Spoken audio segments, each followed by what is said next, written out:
Ladies and gentlemen, you can notice that I'm using StreamYard tonight for no particular reason, so I can't quite do the voiceover audibly. So you have to look at me as I look into the mic and do the intro over voice for today's video. The update in the ostrich farm standoff has entered its third or fourth week. I don't quite know. It's Canadian Thanksgiving, and Chris Dacey is on the ground reporting, and here's what he reported yesterday. Just look at the face of the RCMP, gleefully following orders. Behold. There goes a very unhappy Mike Rood as RCMP shift change seems to be happening. I've got a lot to say about what just happened to Mike Rood at the Royal Canadian Legion as the RCMP liaison officers were sitting there and an Air Force veteran was denied access with his service dog. I'm not happy. Not happy at all.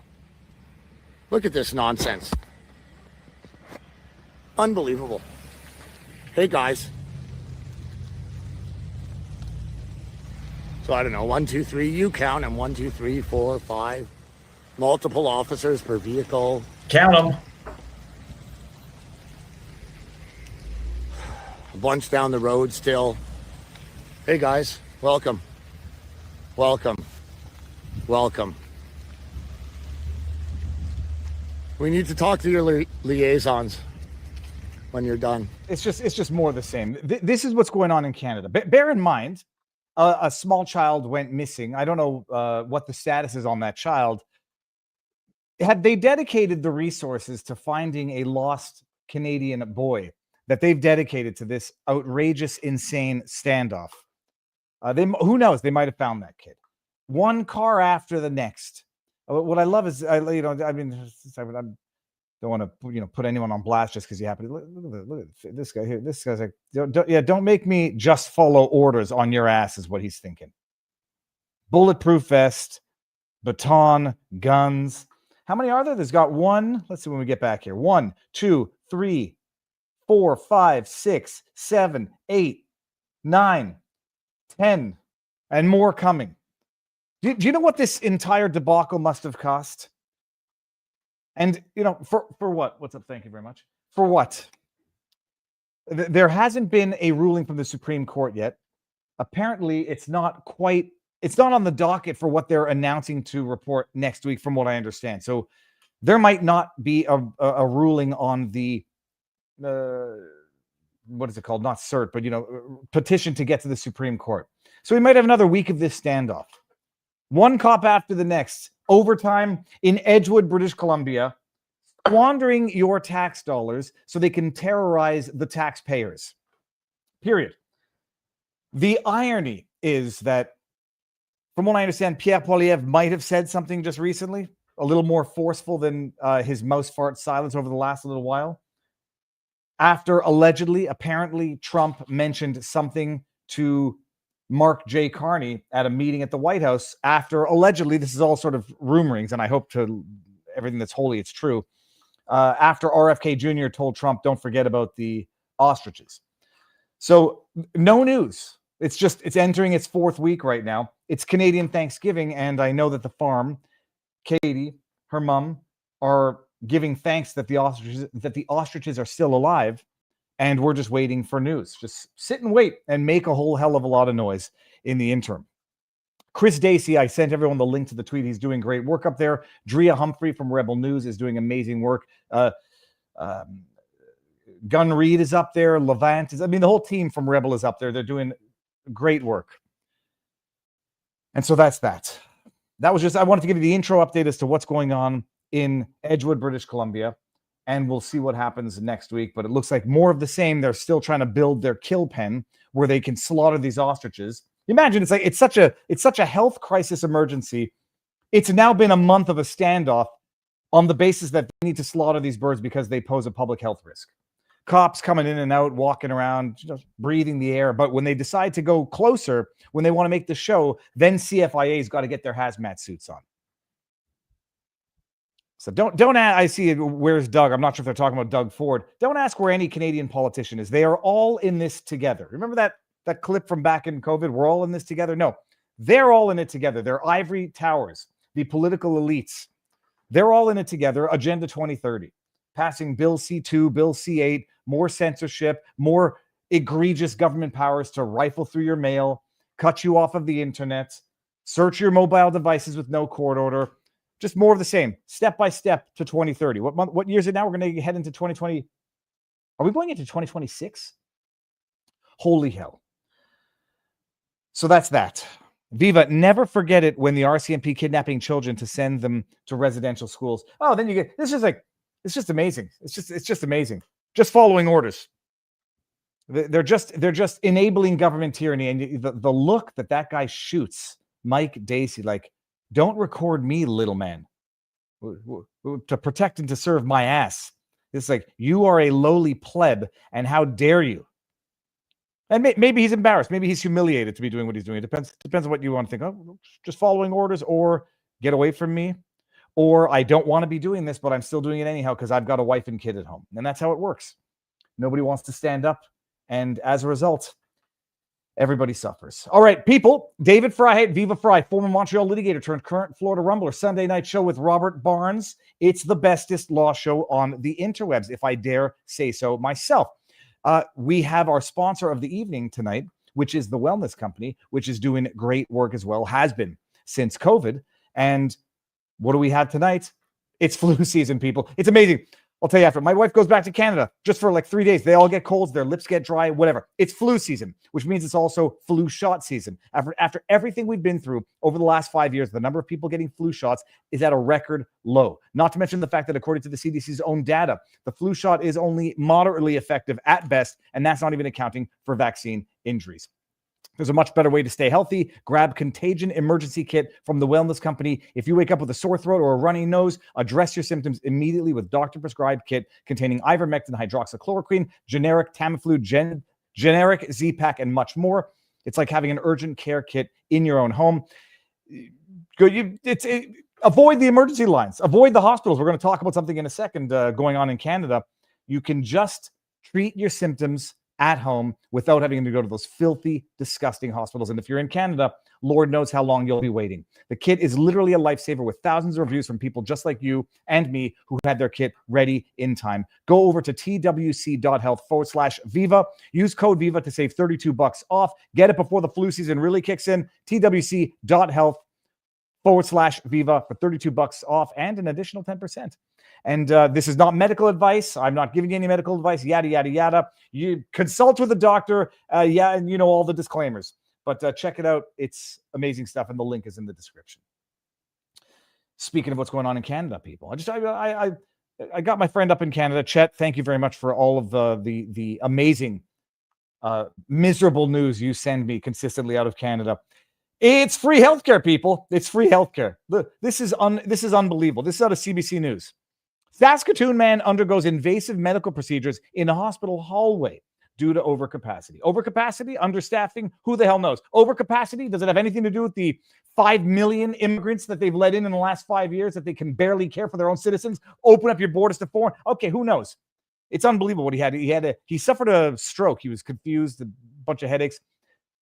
He had medical procedures done to diagnose what the problem was, including a plasma replacement that required a tube being placed in his jugular vein in the hallways of the hospital. According to his family, the technician was, quote, visibly concerned about doing this procedure, which takes approximately 3 to 4 hours in that space. Boxes full of plasma sitting on the floor had to be moved so others could get by, the family wrote in their accounts of it.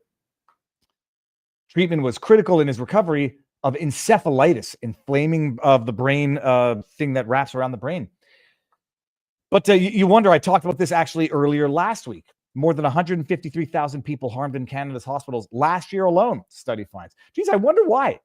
Maybe it's because they're performing very serious procedures in the freaking hallways. You get C. difficile when you go under the knife. You get sick if you are admitted to the hospital. You die in the hallways if you don't get a hospital, get a bed, if you can find a doctor. Go check out the wait lines online. 9 hours, 15 hours, routine. And then they treat you in the middle of the hall, and they wonder why you get infections, why people are dying in ERs. But it's free, everybody. It's free. At least it's free healthcare, right? Such a model that America should build on. It's free, except you've already paid 25 to 50% of it upfront in your taxes. All right, Robert's in the backdrop. I forgot that it doesn't pop in automatically on StreamYard. Robert, I'm bringing you in. Uh-oh, hold on. Does he see me? Oh, this is going to be so embarrassing. I'm joking. Robert, sir, how goes the battle? Good. Robert, I mean, okay. Okay. And also, if I look a little tense, it's because I'm solo parenting this week. The amount of time I spend on every given day cleaning up dog pee and dog poo. Winston is worse than Pudge now. He just unleashes on the floor. And then like the kids, they just go around, they open things, and they leave them up. And I know what? It's parenting, and you got to teach them. Milk just left out. Then I say it, but then I leave the cream out. So I've been going around cleaning up after dogs, cleaning up after kids, trying to exercise, trying to have fun, and trying to prepare for the show, which I did, Robert. We've got a banger of a show tonight. Yes, indeed. You know what week it is, Viva? Canadian Thanksgiving? No, it's the third weekend in October. Do you know what that means as a Canuck? March Madness? Football? Baseball? It does involve football, yes. I might have some insignia that might be a clue. Oh, it's Texas A&M. That's almost sinful. It's the third weekend in October means it's Tennessee, Alabama. The big top 10 matchup in college football. There's someone who used to post that I got to find it. Every year he would add 10 new reasons why he hated the whole state of Alabama. And he was up to like 323 reasons to hate the whole state of Alabama, which goes back to one of college football's great rivalries. So, Robert, do you know how long I would have been guessing? I think it would have been all night long. I would have been. Oh, how did you pan out? I was 8 for 12 yesterday, but I was wrong on the main event, which is kind of upsetting. Yeah, well, that's still better than average. So the pretty good on UFC picks. I should have gone with the home team, Oliveira. I thought what's his name? Now I'm forgetting his name. Oh, for goodness. Whatever. I thought the guy coming from Eastern Europe was going to kick some ass. But all right, Robert, what do you got on? So hold on. So you're into the the Tennessee football matchup. Yeah, real orange. No, not the Texas wouldn't exist without Tennesseans. So the true fact, historically proven. Not a Candace Owens fact, right? Who doesn't know the difference between universal time kept by airplanes and Utah time. Confused. Can you imagine? And people still take her seriously. It's unbelievable. So we were asking, well, why do you post this stuff? Because it released all the Candace cultists coming and attacking. It's so I can purge the lunatics from my well, Rob, speaking of lunatics, I don't know if you saw the tweet from John Cullen. I don't want to get you involved. Did you see the tweet from John Cullen? Hasn't he also gone nuts on this? Well, I won't even show it right now. I'll send it. I'll DM it to you so you can decide whether or not you want to bring. Isaac, I thought John Cullen was, he had a reputation during COVID. The tweet that he put out about you, bona fide psychotic, and I was like, bona fide psychotic. I'm surprised it's still up on Twitter because some might say it's a sort of a call to not good behavior, but batshit crazy over the Charlie Kirk, that apparently you're not buying into the conspiracy theories with the degree of fervor required in order to maintain your credibility. It was crazy, Robert. I'll flip it to you privately now, and you can. It's the same people who went down the QAnon rabbit hole, same people who went down the Dominion rabbit hole that were very useful patsies for the real crime. What you have is a very dangerous, violent Trantifa movement that I think has, at least forensic fingerprints of some degree of MK Ultra type project at radicalizing a large group of youth, convincing them their gender isn't their gender.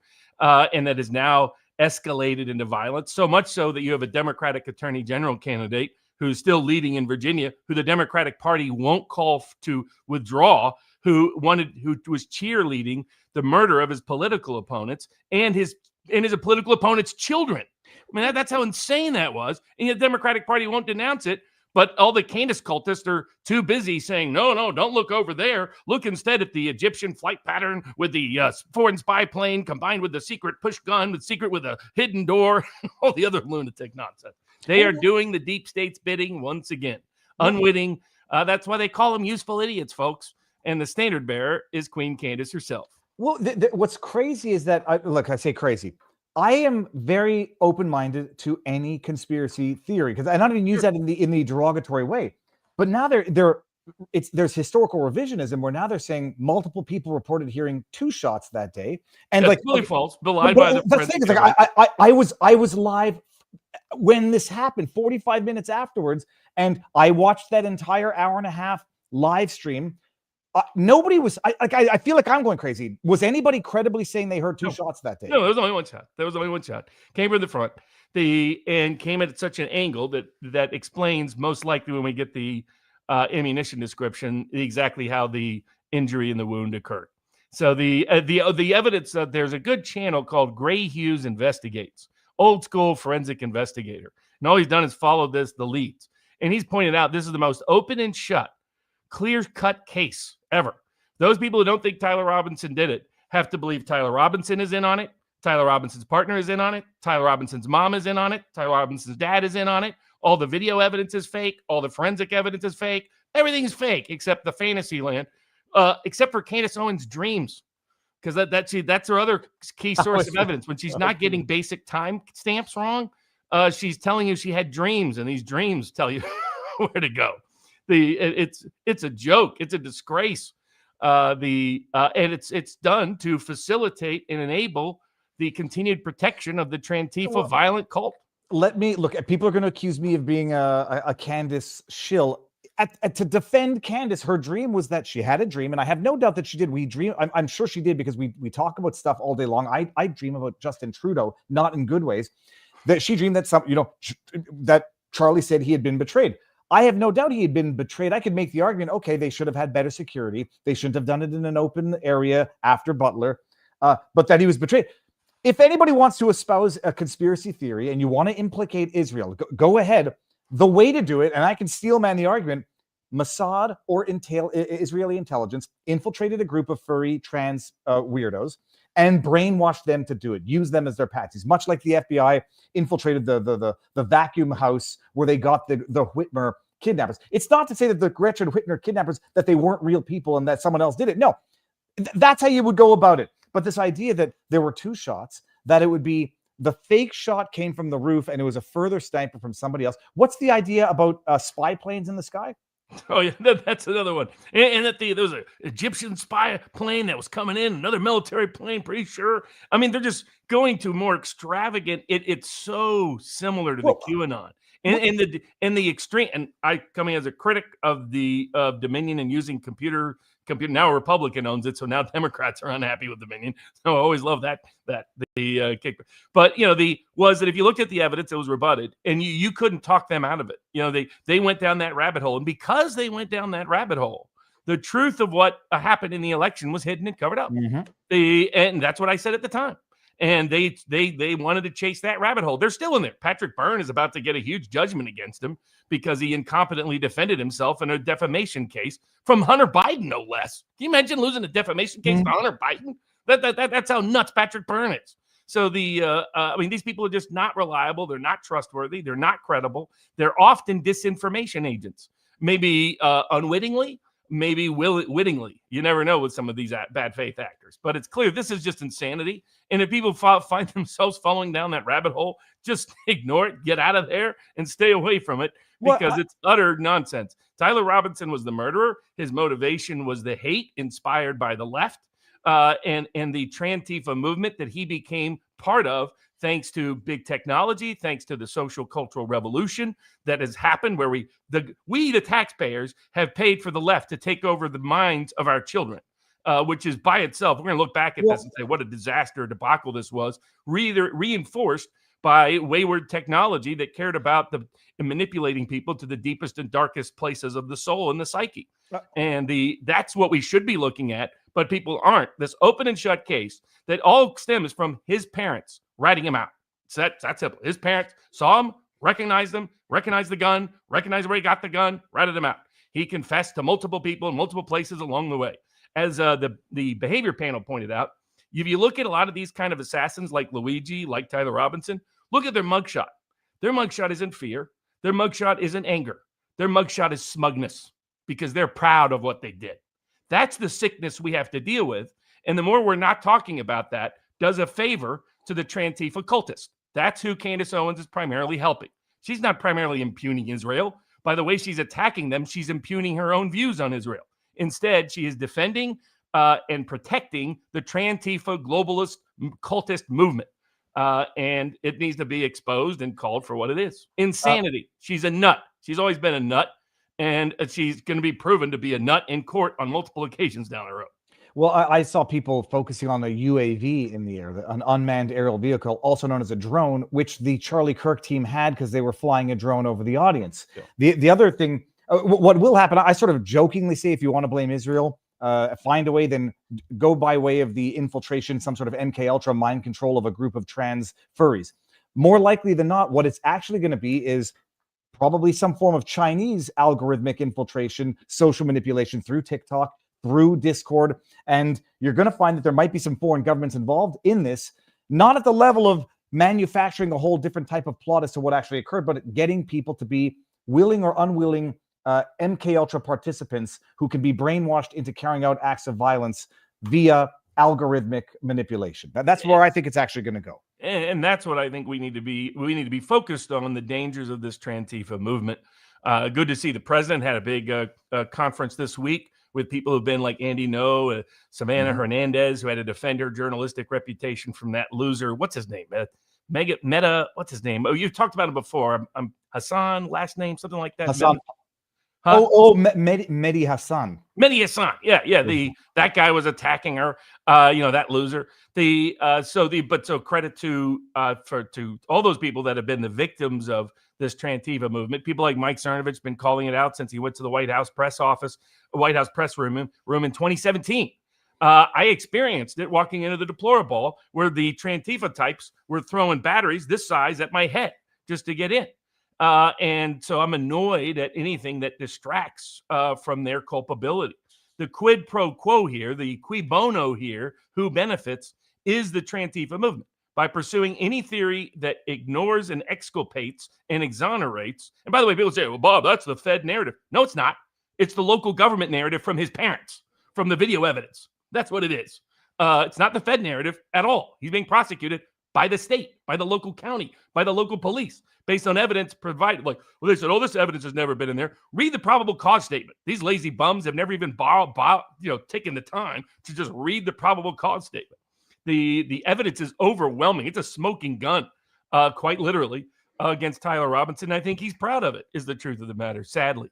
That the fact that we got to a society so sick that murdering a 31-year-old for debate, for just debating people, it should be what disturbs and shocks people, and that should be our focal point, not whatever loony, kooky conspiracy theory Candace, I think the Jews run the world, I think Stalin was a Jew, Owens believes. You know what I mean? It's full. I used to say don't never go full Kanye. I'm going to say now never go full Candace.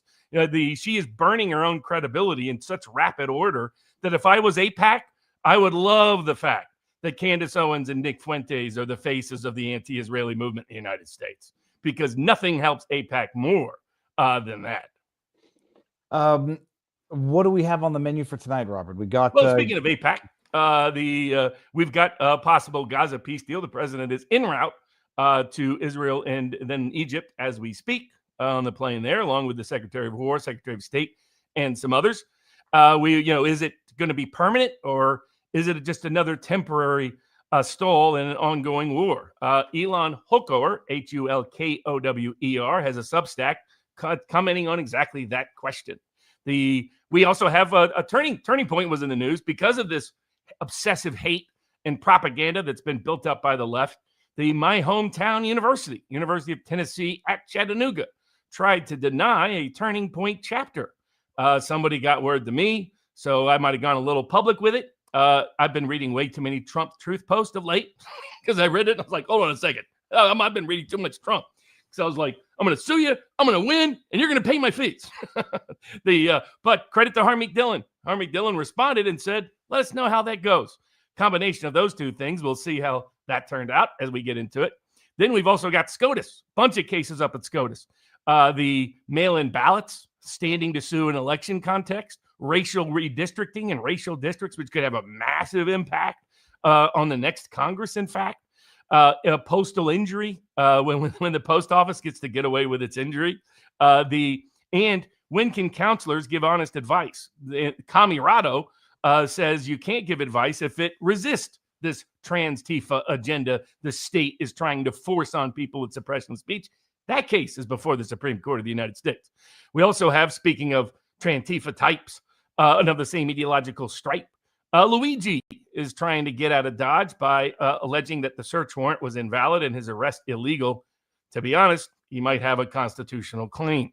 We've also got, in speaking of justice, the Big Tish gets indicted, which is nice.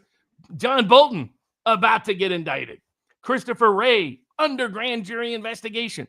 We're finally starting to see some action for these rogue deep state actors that have undermined and sabotaged Americans' constitutional republic, so much so that poor Barack Hussein Obama is worried about the weaponization of government. The man who went after more whistleblowers than all the presidents before him combined is now concerned about the weaponization of government. I was listening to Kiriakou, what's his first name, on Rogan. He was a CIA whistleblower who went to jail because they prosecuted him for espionage. Brennan went after him in particular.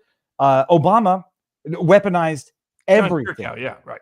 It's amazing. I've got to try to get him on the show, but you realize like it was under the silver tongue of the serpent of Obama that things went downhill fast before you knew it, but you only found out about it about 10 years later. Weaponized IRS, weaponized everything against whistleblowers, and occasionally assassinated American citizens extrajudicially via drone strikes when due process. Kind of relates topically. Do you see Michael Malice's comment whether there's any when he was on with Greg Gutfeld, whether there was anything in common between he and Michelle Obama? Did he say penis? He said they both had big dick energy. Malice is like the troll without the filter, where like I have those thoughts that he says out loud that you should never say out loud. Okay, awesome. Then we got the Senate shocked that they're being spied upon, as Congressman Massey was pointing out. It's the law you guys helped pass. FYI. We'll talk about that as Operation Arctic Frost continues to expose the scale and scope of deep state corruption that inhabited the Federal Bureau of Insurrection. We've got a big lawsuit against the U.S. government that the U.S. government should join in. What's that? Challenging the 2020 census brought by America First Legal. We've got a cartoonist who got caught with libel. Some people keep thinking that as long as they couch their false statements of fact in the frame of an opinion, a certain queen of Nashville, queen living in Nashville might come to mind. No, that's not an escape hatch from libel lawsuits like too many tend to think. Zantac, remember that wonderful thing could help your stomach? What if it causes cancer? Well, there was a federal judge who decided to throw out the case because she didn't like any of the experts because she decided to replace the jury. So this is a case that's also reaching the high courts. And what's significant about it is it will reach far beyond the Zantac case. James Comey arrested. The people at Cauchy are trying to figure out whether it constitutes an arrest. It does, but we'll explain that. But why wasn't he perp walked like so many others were during the Trump era? The Benny Johnson, got someone, fortunately was able to report a dangerous threat to his house that the media is trying to try to cover up the scale and scope of. That person was arrested. Good to know. Well, who gets to be excluded from the prohibition on robocalls? If you guessed politicians, you guessed right. We'll get to that as a federal court decision this week. So that, amongst others, in a busy legal week. Let's just start with Big Tish. Actually, so I'm only using StreamYard, so I can't bring up everything else. I want to see this. It's driving me crazy. Viva, please be nuanced and show your integrity. I guess they mean now. Oh, there's no overwhelming evidence of anything with the Charlie Kirk investigation. You're an idiot. No, but not just that. You're an idiot. You should look yourself in the mirror and say you're an idiot. But they said there's. You said understand what you said here, Rev. There's no overwhelming evidence, and the evidence is being destroyed. So there is no overwhelming evidence, but they're destroying the evidence, and your basis for believing what you believe is saying that evidence is being destroyed that you haven't seen. Okay, show me any evidence. And someone says Candace isn't here to defend herself. So first of all, I'm steelmanning Candace's positions, and in fairness to Candace, she's trying to find a way to implicate Israel, but I think she's not necessarily denying that Tyler shot him. She's just trying to say maybe he was a Mossad agent or maybe there was another shot. But it doesn't matter. People, when you start saying they're destroying evidence, so don't trust the FBI. Nobody's trusting the FBI here. We're trying. I've watched it unfold in real time. I saw the evidence the day of. I don't need to rely on the FBI for this. Now, they don't have Just 30-06. I mean, it's the open and shut case of cases. Literally the only credible claim they have is figuring out the ballistics, what ammunition was used, and the angle of the shot for the lack of an exit wound. That's literally it. Everything else is crap. Every presentation is crap. It can be taken apart in about 5 seconds flat. I'd be happy to debate Candace Owens or any of them. No, they won't debate because they know how embarrassed they would be if they come on and try to make. Even Nick Fuentes is somehow the voice of reason in the middle of all this. He's pointing out how insane this is. It's obviously insanity. They have video of him doing a test run, walking up and then coming back. Video of him walking back up on the same day. There's people running, in the chat taking the shot, putting the gun under the towel, running off the side. They have him located where he dropped the gun. They have him texting about where he dropped the gun. And what is his parents just ID'd him right away. And that's what unraveled for him. The kid thought he was going to get away with it. Now, I think he had some help with certain things. I mean, he was a high IQ person from testing background, so maybe that's part of it. But he ran and did the shot so fast that even if Charlie had the best security available, it's not clear to me they would have been able to prevent it because of how he planned it and how he executed it. Now you have insecure facilities, and you could argue about that. About whether that could or should have been the case. Is there a way to avoid that? I don't know if there is. If you're on college campuses doing this, Steven Crowder, to his credit, went back out, but he had to have massive security to do it, unfortunately. So I think that's what we'll continue to see. But these people are now attacking Turning Point, attacking Erica Kirk, attacking what. So there's no credibility to it. I have reviewed it all. I have looked at the actual evidence. The evidence is overwhelming. It's as much of an open and shut case as any case I've ever seen. And if you want somebody who goes through day to day answering the questions, day to day looking at the video and the documents, someone that has an investigative forensic background, doesn't have a political bone in his body as to this fight, you can follow Gray Hughes Investigates online. He's going through it over and over and over again. Prominent military. I talked to people that have deep detailed understanding of ballistics, and they agree that the shot from a certain angle could do what it did. It's not usual as to what it did, but it can happen. And they've seen it happen in cases that they've been part of. So there's just no credibility to it. And these are people but it's like the QAnon people. The QAnon people, you couldn't talk them out of it at all. You could, they were true belief. I mean, that woman, Ashley Babbitt, who died, I have no doubt, believed the nonsense. She thought she was charging into the Congress because the White Hats were waiting for her. The secret generals were all secretly on her side, were waiting for her to arrest Nancy Pelosi in person. And she died for it. She died because of a corrupt rogue cop who got away with abuse of force. But don't ignore the fact the reason why she was in that position in the first place is because she bought the gibberish of QAnon. And some of us were out up front saying from the beginning, this is garbage. Same with the Dominion stuff. Said if you pursue Dominion, all the election suits will fall apart. That's exactly what happened. And they got away with it. So, and I have very little patience for things that are this negative and harmful. The on society and politics. That's the difference. I do. There's 80 plus hush hushes where I pursue alternative narrative. I'm happy. I'm the first guy to pursue alternative narrative, but I'm not going to lie to cover up for the Trantifa cult and belie the obvious evidence staring at me in the face. And notice almost all these people, the way they respond is to say, well, what about the evidence? She has the receipts. I'm like, what receipts? And then they can't cite any.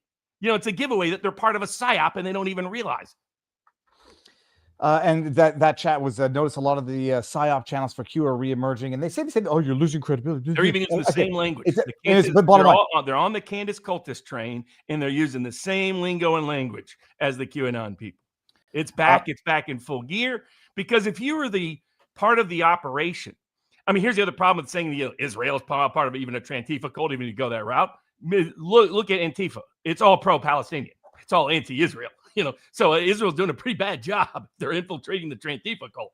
But and I say that someone's been very critical, as we'll get into the Gaza peace deal, about how Bibi Netanyahu has handled things for the last 2 years. So this is they want you to pursue this rabbit trail because they know you'll get lost in it. It's part of a PSYOP. Candace is either a useful idiot or a witting complicit conspirator to deceive people away from the movement.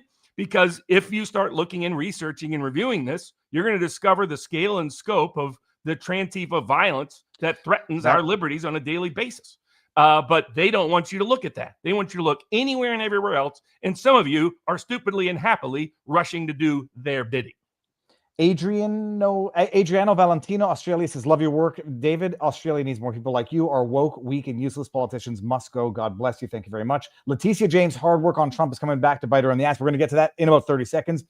This is the engaged few. Former Lost Prophets singer Ian Watkins was RIP'd in prison yesterday, halfway through his 25-year sentence for child offenses. So anyways, what's your favorite flavor ice cream?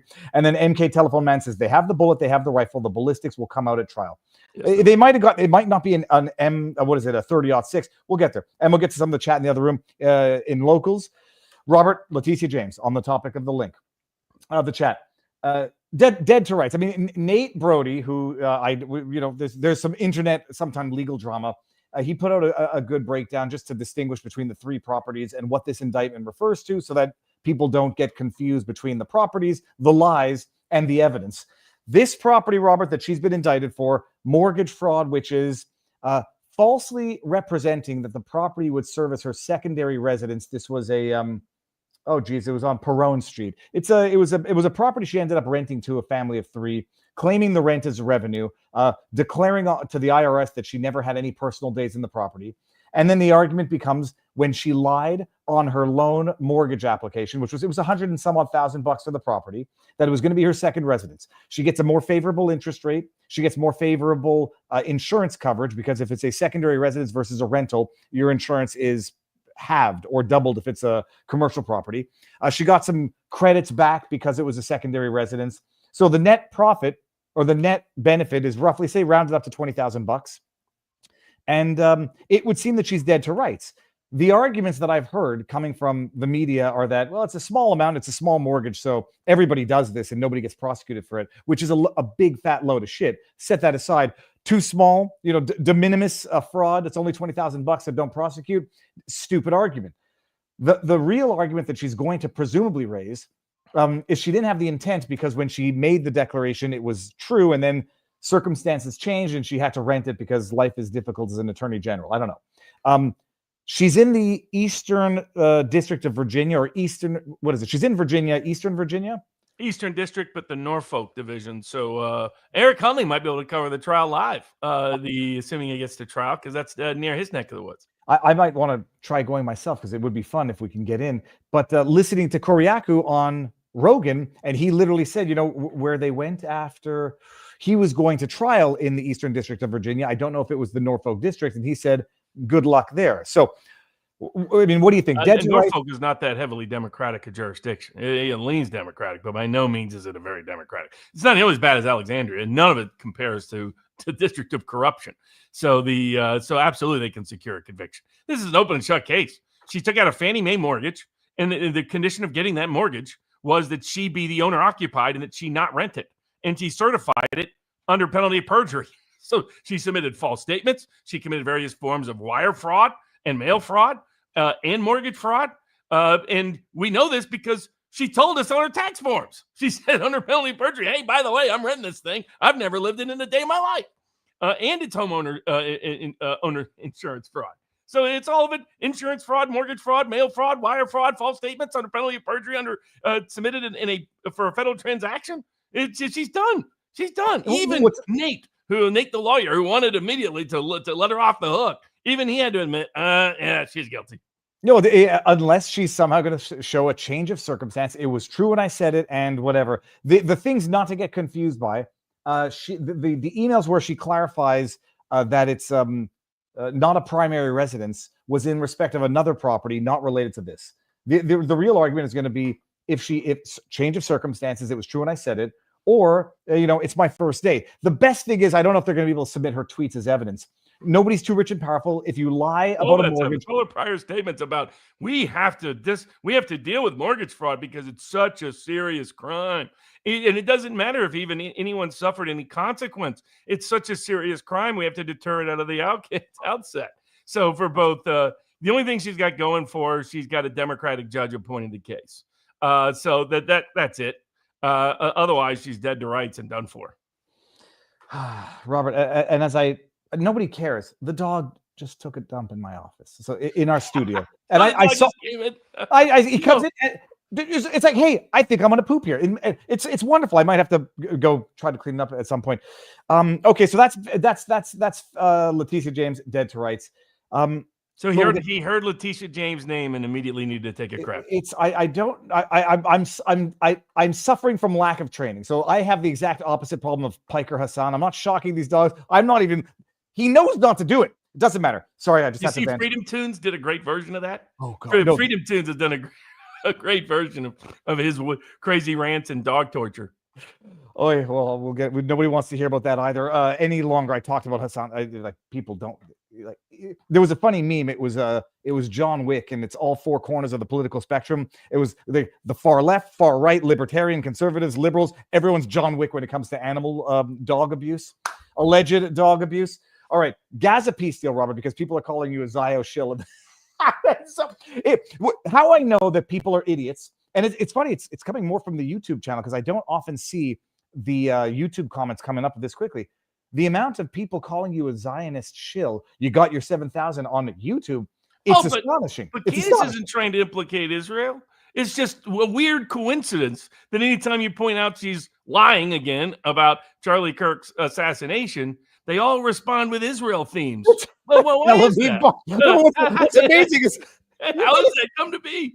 The other thing I do love, how can you tell me you don't actually follow anything I say or do, is when you respond quickly by saying that my criticism of Candace concerns, it makes me an Israeli shill. It so not only exposes them that their real motivation is they hate Israel and they'll filter anything through that filter, but on the other side, that they paid no attention to anything I've said over 5 years. No, it's not that you get called anti-Israel for the last year, maybe 2 years now.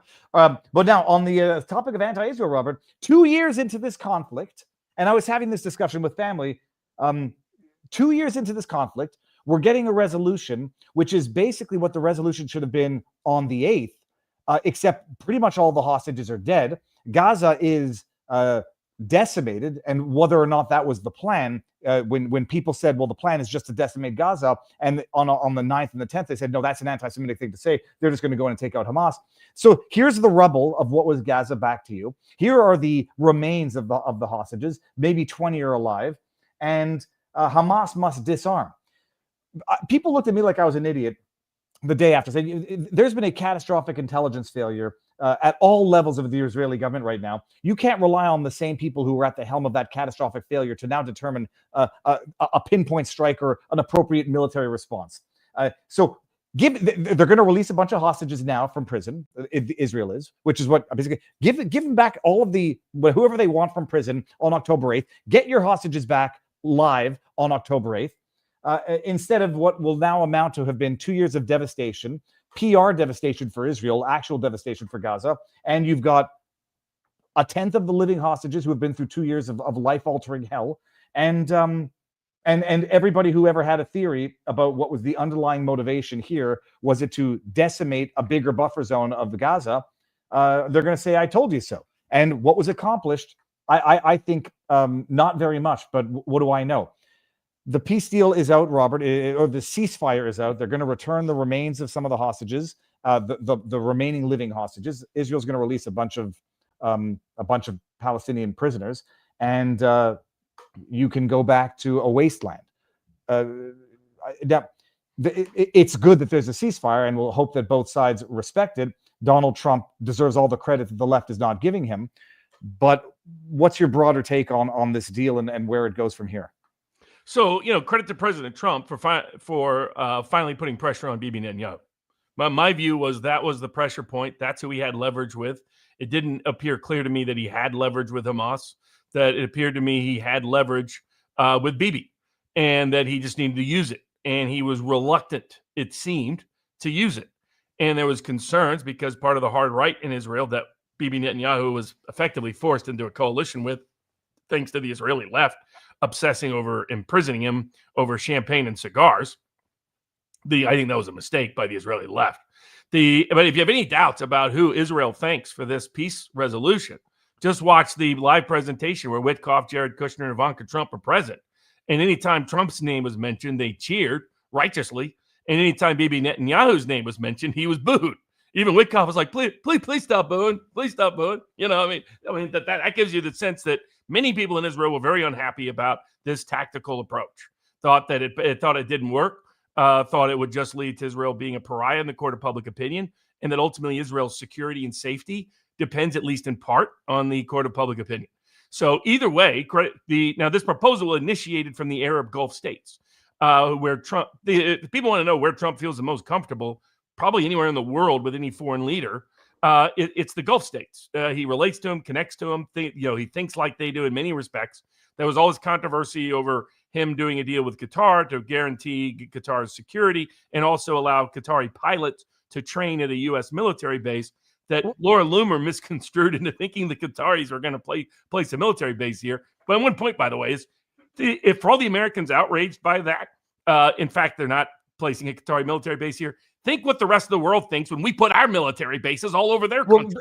Let's open up a small parenthesis here, because that was part. It was not necessarily part of the deal, but it's contemporaneous with it, and it's arguably. I think it was a necessary precondition. Yeah, so we're gonna. I'm going to include myself in America right now when I say we are going to train Qatari fighters to fly F-15s. Now, in our community, we've got a number of veterans, and there was some disagreement as to whether or not F-15s can be nuclear payloads, and I've been told both yes and no, but I like by people I like and trust.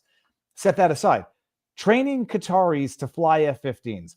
I can imagine in the wake of 9/11, where our ally was Saudi Arabia, and 22 of the 24 terrorists were Saudi Arabian. If you believe the FBI people, like the conspiracy in 9/11 was not that Saudi Arabians did not fly the planes, and it might have been who else knew or ought to have known or could have done something about it. Set that aside. Tucker's doing a good series on that. And guess whose name comes up? Well, Bolton's going to get indicted. Comey's been indicted. Big Tish been indicted. Fannie Willis is under grand jury investigation in the Northern District of Georgia. But let's get John Brennan indicted, because John Brennan's fingerprints are all over what happened on 9/11. Now, the question is this, though. Is it wise to train Qatari fighters to fly F-15s? So the joke in the chat was, are they going to train them to land? But is it wise, or is it potentially dangerous to train? Well, we have a mutual defense agreement with them. So, I mean, that ship kind of sailed with that. And why do we have that now? Why is it now signed off? There's two reasons. One, we want control of the Middle East, right? I mean, that's why we got troops in all over the place. We have a big base in Qatar already. The same in Saudi Arabia. It was the number one reason why bin Laden cited for attacking the United States was our U.S. military bases near Mecca and Medina, in the most holiest of sites in Islam. The reason we do it is, can the Saudis complain when let's say we go attack Iran or somebody else? Not really. They don't have any independent real military. Their military is us. So that's why we leverage that control. I personally am not a big fan of our military bases being in more places than the Roman Empire was spread out through its then civilization. So that's why it's there. So once you have a military security agreement like that, you're going to train them somewhere. You're going to train them either in Qatar or you're going to train them here. There's certain kinds of training that's safer to do, frankly, here than it is to do there. Mm-hmm. So it's whether you agree or disagree, I think, fundamentally, with whether we should have these mutual defense pacts in the first place. But we had to sign this to keep Qatar in the game because they're our main mediator on the Middle East, because we've foolishly sabotaged our relationship with Russia, who would be a much more logical mediator with someone we don't have to sign a mutual defense agreement with to use their mediation skills. It appears Russia has successfully mediated us not going back into Iran. That Putin got Bibi to say, hey, no, we don't want to escalate. We want to de-escalate with Iran and let Iran know we want a peaceful resolution to any issues we have with Iran concerning their nuclear weapons program. They would be the more logical partner in that regard. But we've cut a deal with the Royals. I get it. I mean, that part of Trump's whole path was use the Abraham Accords and the Royals to break through the Palestinian support in the Middle East, in the Arab and Muslim worlds, because they all hate Hamas. But they all had share in common. Only Turkey, because Turkey, Erdogan, has a lot of backing from the Muslim Brotherhood there in Turkey. And Hamas is fundamentally a Muslim Brotherhood-based organization. And Qatar has sympathies with the Muslim Brotherhood. That's where some of those allegations concern. But Qatar is mostly trying to be the Switzerland of the Middle East. They want to be the place that resolves the disputes and mediates disputes. That's why they jump into all of this in multiple capacities. Though I don't trust them because of a range of topics. But we've decided to go into business with them, and the Saudis and all the rest. The premise with the Abraham Accords is that if you could get the Arabs and the royals on your side, you could further not only isolate Iran. That's only partially worked because they've had effectively a détente rapprochement, the Saudis and the Iranians, after 50 years almost of hatred of one another, dating back to the Iranians, the Ayatollah wanting to overthrow all royals and claiming they were illegitimate, as well as the Sunni-Shia split. But you look at what he's trying to do is use those Arab states to recreate. His pitch is this: if Qatar, UAE, Dubai, Saudi Arabia, you want tourism, you want foreign investment. Well, you can't have your countries associated with Allah Akbar. Here comes the bomb. So you need to disassociate from terror in every significant respect. And part of that means you need to have reasonable relationships with Israel. You need to recognize Israel. You need to deal with Israel. You don't need to live in the 1950s mindset. And so consequently, that's who was promoting this, along with Egypt, along with Jordan, along with other countries. They despise Hamas. They want Hamas out. That's why they were eager to use this peace resolution to disarm and destroy Hamas's power base. Now, what does Hamas do as soon as they get back in? They start murdering other Palestinians because that's what Hamas does. Like the Dave Smiths and the Glenn Greenwalds and the rest, Max Blumenthal's would have a lot more credibility if they would call out Hamas when they do this horrible, evil garbage. But they generally don't. They're generally mute. So the videos are circulating, and I'm as not skeptical, but I don't know what's going on in these videos, and people are passing them around saying that this is what's going on, and you have no way of knowing. The videos that are going around now purport to be Hamas coming in and basically killing what's what I'm looking at, suspected collaborators and political opposition, and this is a way that their control, right? When they're going to give up their arms. So we'll see. I think the skepticism in Israel is whether Hamas will really disarm. I can tell you, though, Trump is committed to this deal. He's made it clear he's personally committed to this deal, which means in the official representation of Hamas was as long as Trump held up his word, they would hold up their word. And they trusted Trump in ways they did not trust Bibi Netanyahu, given the circumstances. And so I think there is a great opportunity for for this to hold. But it's going to depend ultimately, I think. I know a lot of the anti-Israeli people will focus on Israel, but it seems to me Trump has got them in line, has been able to discipline Bibi and used his attack on Qatar to do it. Part of why we had to cut that deal with Qatar, or Qatar, depending on how you pronounce it, is because of that attack by Israel on the Hamas negotiating team. He went too far. And Trump can read polls like anyone else. And he has Barron and other people that are at least sufficiently wired into young people to know that Israel is becoming a political pariah amongst many Americans, including the young right, the young populist right. People like Owen Schroyer and others. Dinesh D'Souza was in a debate with Owen this week. And at times I thought Dinesh was going a little far, was wrong in some of his criticism. To Dinesh's credit, he's going to debate Owen right on his show. The Owen Report, you can find on YouTube, Rumble, some other places. Looks like Owen has been able to get back on YouTube. Great, congrats on that. But so he read and he understood that, and particularly the Royals. The Royals are his leverage point into the Middle East. It's the Trump peace path, and I think it makes the most sense of anything else. And so I think he'll do everything possible to hold this up. And I think Hamas has far less support than I think people suspect in the past. The fact that they're having to do this violence against other Palestinians, that tells me, so you are so fearful of whatever limited power base you still had with the Palestinians that you got to go execute your Palestinian opponents right away. But that's how they coerced control in the first place. I'm just looking. They haven't had elections. I think they're hated in large parts of the Palestinians. It's just a sense. It's a sense from various pro-Palestinian commentators. That not only are they complete. Alexander McCorris of the Duran pointed this out right away. Said Hamas is hated throughout the Arab and Muslim world. He's absolutely right about that. The second part is they're now losing the Palestinians. That they look back on what happened in Gaza and say the October 8th attack was a complete disaster for the Palestinian cause. Mm-hmm. And I think that they haven't done anything. If they had confidence, they had popular support, they'd hold elections. Right? They haven't held any since they first got in. That tells me that they don't have any popular base of support, that it is shrinking rapidly. So I think as long as Trump holds everybody to account, I think he can get a deal done. I think he can get this deal all the way through. And then I can tell you where it's going. I agree with Steve Bannon. This is going to go to a two-state solution. It's only whether it's 5 years, 10 years, or 15 years. Your biggest hurdle is still going to be the Palestinian population, because the most surveys now, how reliable a survey is in Gaza, given what's happened to the people in Gaza and mass displacement over the last 2 years, I think is up in the air. But I would note, by the way, the more anti-Hamas groups, when they pulled the West Bank versus this used to be the reverse. It used to be Hamas was hated in the West Bank, supported in Gaza. Now it's reverse, which tells you that there's even Hamas recognize the fact that Hamas even took this deal tells me that they are recognizing that they're on borrowed time politically. And so I think if Trump pushes it through and keeps his eye on the ball, that he can keep a peace in Gaza, which would be a fantastic achievement, an extraordinary achievement. And I think it was because what we talked about early on, the pressure point really was Bibi.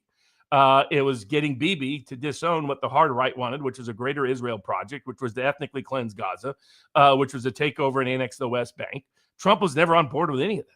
And some might argue he might have implicitly or suggested he was by saying, well, we can build hotels there and turn it into a beautiful international destination. It wouldn't be greater Israel.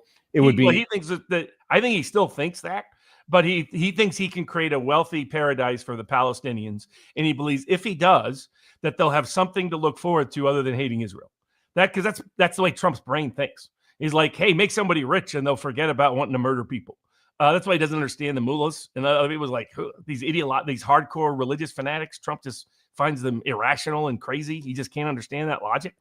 But he really, I think, thinks that if they made Gaza a place where there was economic prosperity, it just had to be controlled by someone other than Israel, because otherwise the Palestinians would never accept it. Now, the open question is whether they accept it. I hope they finally do and get over their 80-year hatred of Israel, which has animated the Palestinian political cause ever since the beginning of the fighting a century ago. I think it's the only future for the Palestinian cause. There is no right to return future. It's never going to happen. That ship has sailed. You can think it's right or wrong, politically or otherwise. It's gone. It's finished. It's done. You got to move on from that. A two-state solution, I think, could work if that two-state solution wasn't run by Hamas. And that's the universal consensus of pretty much everybody: Arab world, Muslim world, global South, America, West, you name it. Yeah, I mean, I guess the concern is it won't be Hamas. It'll be another iteration of Hamas. It'll be what the Mujahideen. Well, that's what they're trying to create, a professional class that involves a lot of Egyptian, Indonesian, Jordanian, even some Saudis and some Qataris, that a lot of those crowd, and that basically they're looking to Dubai. We could create a mini Dubai in Gaza. And if we could create a mini Dubai in Gaza, now Dubai was built with a lot of slave labor imported from Southeast Asia. We'll put that aside for the moment. And a lot of things in Dubai are a whole other story. But that's, I think, the logic that Trump has. And put it this way, it's as good as any other claim I've heard made, any other argument I've heard for how you could get peace in a region where people hate each other. The Israeli hatred of the Palestinians has gone way, way high after October 7th, and it really hasn't diminished much, understandably so. That was the thing Charlie Kirk was trying to explain. It's like, I understand the mindset. I just think tactically this is ill-advised methods that they're going about doing things. So yeah, we'll see. But I think it has a real chance to hold. I thought it was going to happen at a higher chance than a lot of other people thought. Most people in the geopolitical commentary community were like, both on the pro and anti-Israeli side, and those that have no bone in the fight either way, like the Duran and other people, were real skeptical that this could even get done, just because of the long history of it failing. But Trump was personally invested in this. George Samueli, to his credit at the Gaggle, pointed this out. He's like, yeah, Trump's personally invested in this, and he has a close relationship with the royals. He's going to make sure this happens if it's the last thing he does. And credit to President Trump for having that commitment to peace. Like, people criticize Trump for winning the Nobel Peace Prize. I want my presidents to want peace prizes, not war prizes, peace prizes. I'm all for that. I don't care if it's ego. I don't care what's motivating it. By golly, please pursue peace. Please want peace. Please want recognition for peace. Now, not the fake Nobel Peace Prize, because all they do is promote a regime change people. I mean, that's how somebody made a ton of money in Polymarket this week, betting on that loser from Venezuela as a peace activist. No, she's not. She's a regime change activist. And they've done this 4 times in the last 8 years. I mean, as soon as they made Barack Obama a Nobel Peace Prize winner, you know what a complete joke that award is. I think, well, Yasser Arafat, Nobel Prize. Yeah, he won a Nobel Prize in what year? Was awarded jointly to Yasser Arafat and Shimon Peres and Yitzhak Rabin in 1994. Yeah. With the hope and belief that he would do it too. You know, I hear that. It's always. First of all, I've been told I'm stupid and naive for saying it. It has to be a two-state solution. The only question is, the right of return. Is it going to be 600,000, 6 million, or zero if there's a separate state? And then what land do you give back? The argument is always that if you give back land and it's a two-state solution, they'll seek the destruction of Israel in 20 years' time. Yeah. But it was on the table. In fact, here's where I agree with Dershowitz. And here, like, Dave Smith gets a lot of basic stuff wrong. Like, Douglas Murray is another prick, so I don't care what he says about geopolitics on pretty much anything. He's a war whore to the core. But if you look at like Dave Smith and others will say that it's always been the Israelis denying the two-state solution. That's just denial of history. That's just ignoring it. Dershowitz is right. He can document a half dozen times where a two-state solution was on the table, in particular in the late 90s by Bill Clinton. Tons of money, all kinds of things. And Arafat still turned it down. Why? Because he said he didn't want to get murdered like Saddam. Yeah. But even then, the two-state solution was on the table, but Arafat wanted the right of return of all displaced Palestinians and their descendants, to which Bill Clinton said, then what do you need a state for if you want to just take over the other state? Well, and he knew that part was never going to happen. That was my debate with Nick Fuentes, was who would you rather have nuclear weapons, Israel or Hamas? He said Hamas. Most sane people found that insane. So I did like it. Dave Smith had Nick Fuentes on, and he loved all the clickbait he got from it. He was like, but he was like, I was just trying to encourage him. Could you go a little light on the Nazi stuff? I was like, he and Glenn Greenwald get pitiful. When anybody's anti-Israel, they want to platform him and pitch him and promote him. That's when they embarrass themselves, when they do that stuff. And I say this as, I think you can be both. You can be skeptical and critical of the Israeli government without becoming anti-Jewish. I disagree with Mark Robert. Sometimes confuses the two. I get it. Some boomer Jews tend to have that perception.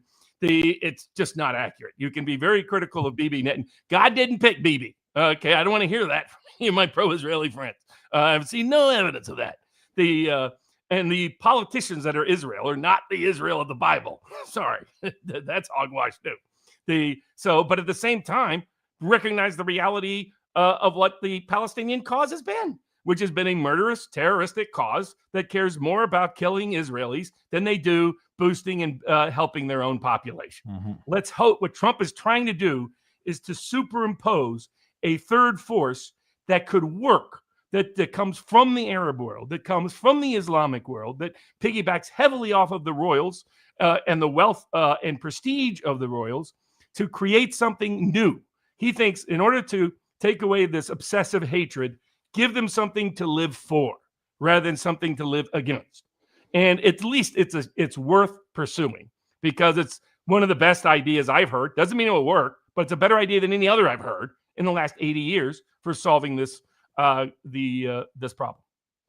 Okay, I'm giving everybody the link. There's no paywall for the after show today because it doesn't go to supporters only on local. So today's the day to come for the after party if you want to check it out. Robert, let me bring up a bunch of the tipped questions over on locals. Recently visited Thomas, West Virginia, near where one of Trump's AI data centers is being built. This is some Gray 101. Hearing from locals, the president needs to mandate these companies to provide a continued benefit to the local communities. So far, this land of national and state park only gets their water taken, river streams polluted in return for hosting. I mean, I guess the argument is they're going to get jobs and revenue. Well, there needs to be something. The problem with these big AI centers is they're not big job employers. Yeah, they're just big resource users. This will destroy tourism they rely on. Come midterms, DNC will have impoverished, polluted. It's one of the problems they need to solve. But it's not clear to me that there's people like Marjorie Taylor Greene was critical on this exact question. She was like, please, Mr. President, pay attention to all these other issues, not just focus on the crypto boys and the crypto donors. And she's right. This is an area where that needs to be reviewed. Just like Palantir.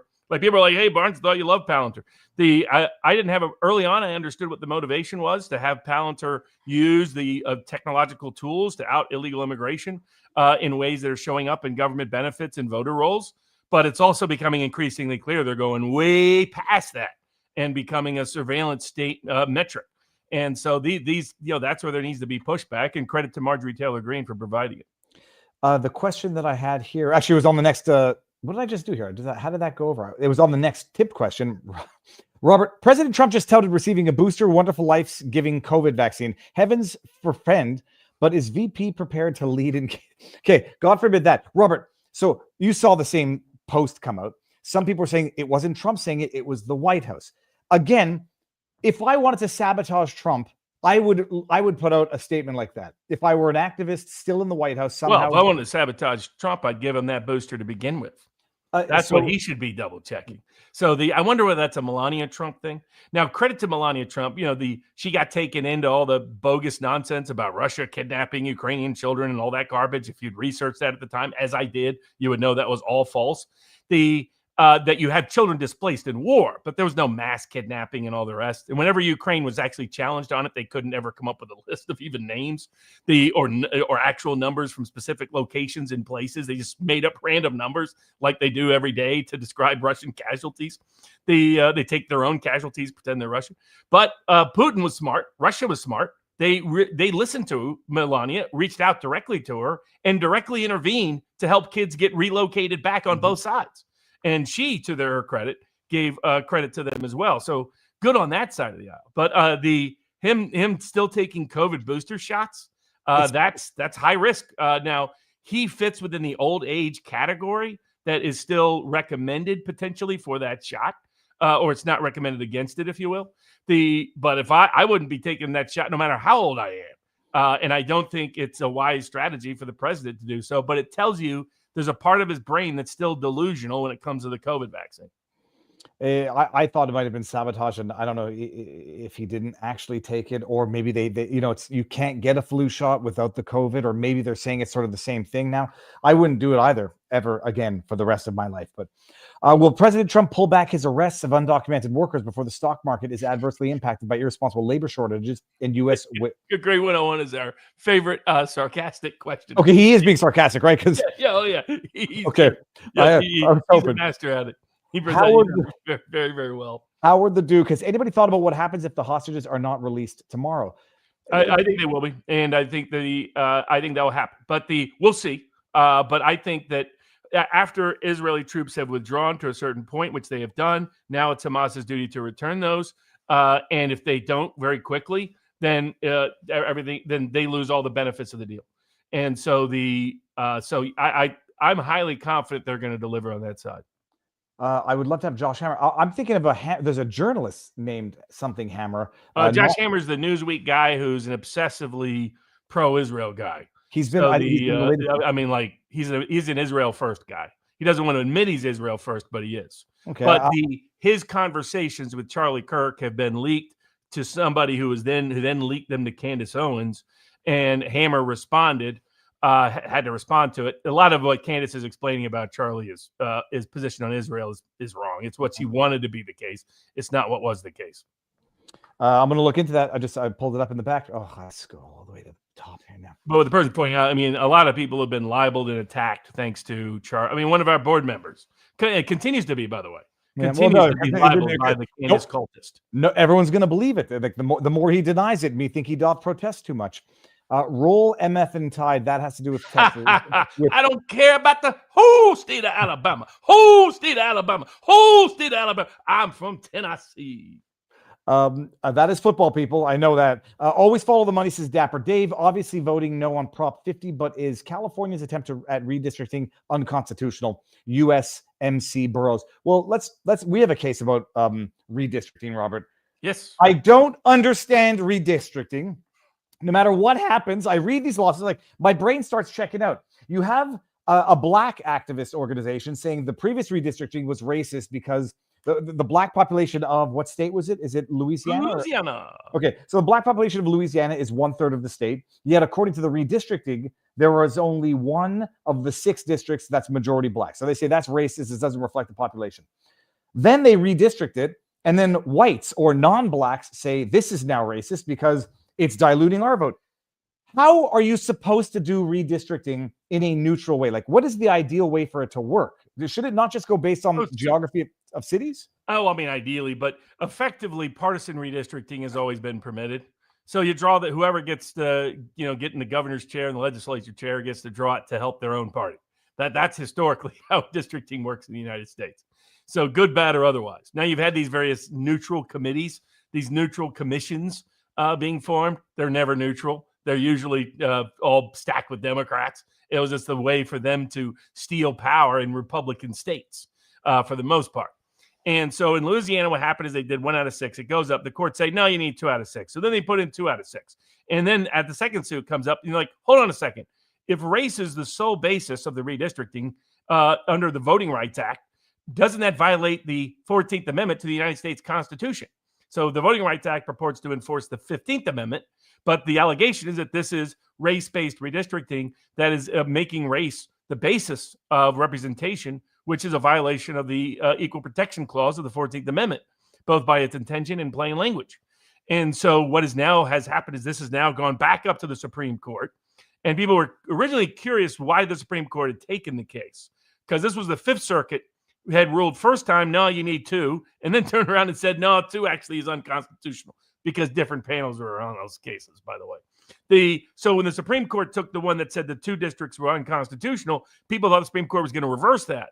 But then the Supreme Court this summer sent out and said, we want additional briefing. And we want an additional briefing on, does Section 2 of the Voting Rights Act, if interpreted to require race-based redistricting, violate the 14th Amendment to the U.S. Constitution? And then people realized, they might finally get rid of race-based redistricting because it's the affirmative action of Congress. And they just got rid of affirmative action for Harvard and all the other universities. So presumably they'd finally get rid of it and apply the 14th Amendment consistently to something far more consequential, which is race-based redistricting, which started in the late 80s and the early 90s. And it was a deal cut between, by the way, at the time, Republicans and Black and Hispanic Democrats to screw over populist Democrats who built their support on districts that were multiracial. And the corporate Republicans knew they could get rid of a lot of those populists if they could pack and stack Black and Hispanic voters together. The Black and Hispanic constituencies were happy with that because then they could gain power without delivering for their constituency anymore. The white populist Democrat had to deliver to Black voters or was always at risk of losing to a Black candidate in a primary or a Black supported candidate in a primary. Black congressmen don't. They can totally ignore their constituents, and that's what they've done. Same with most Mexican-American Democrats. They have completely ignored the interest of their own voters. So much so they didn't realize the tidal wave that came in West Texas starting into 2020 with support for Trump, because they were so betraying their voters. They cared more about illegals than their own voters when those illegals were taking jobs, wages, benefits, healthcare, program protections from their Hispanic native-born Americans.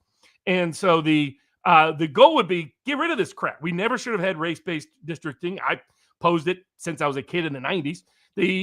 And now it looks like the Supreme Court is on, and they're going to hear oral arguments this week on Wednesday about getting rid of race-based redistricting. By the way, it would also mean if you're in the betting markets, you might want to take a little shot on Republicans, because if this case comes down favorable, if you just listen to oral argument, they'll review. They usually leave some tea leaves in those oral arguments and who gets the most questions, what kind of questions are asked, what kind of focal point is the area.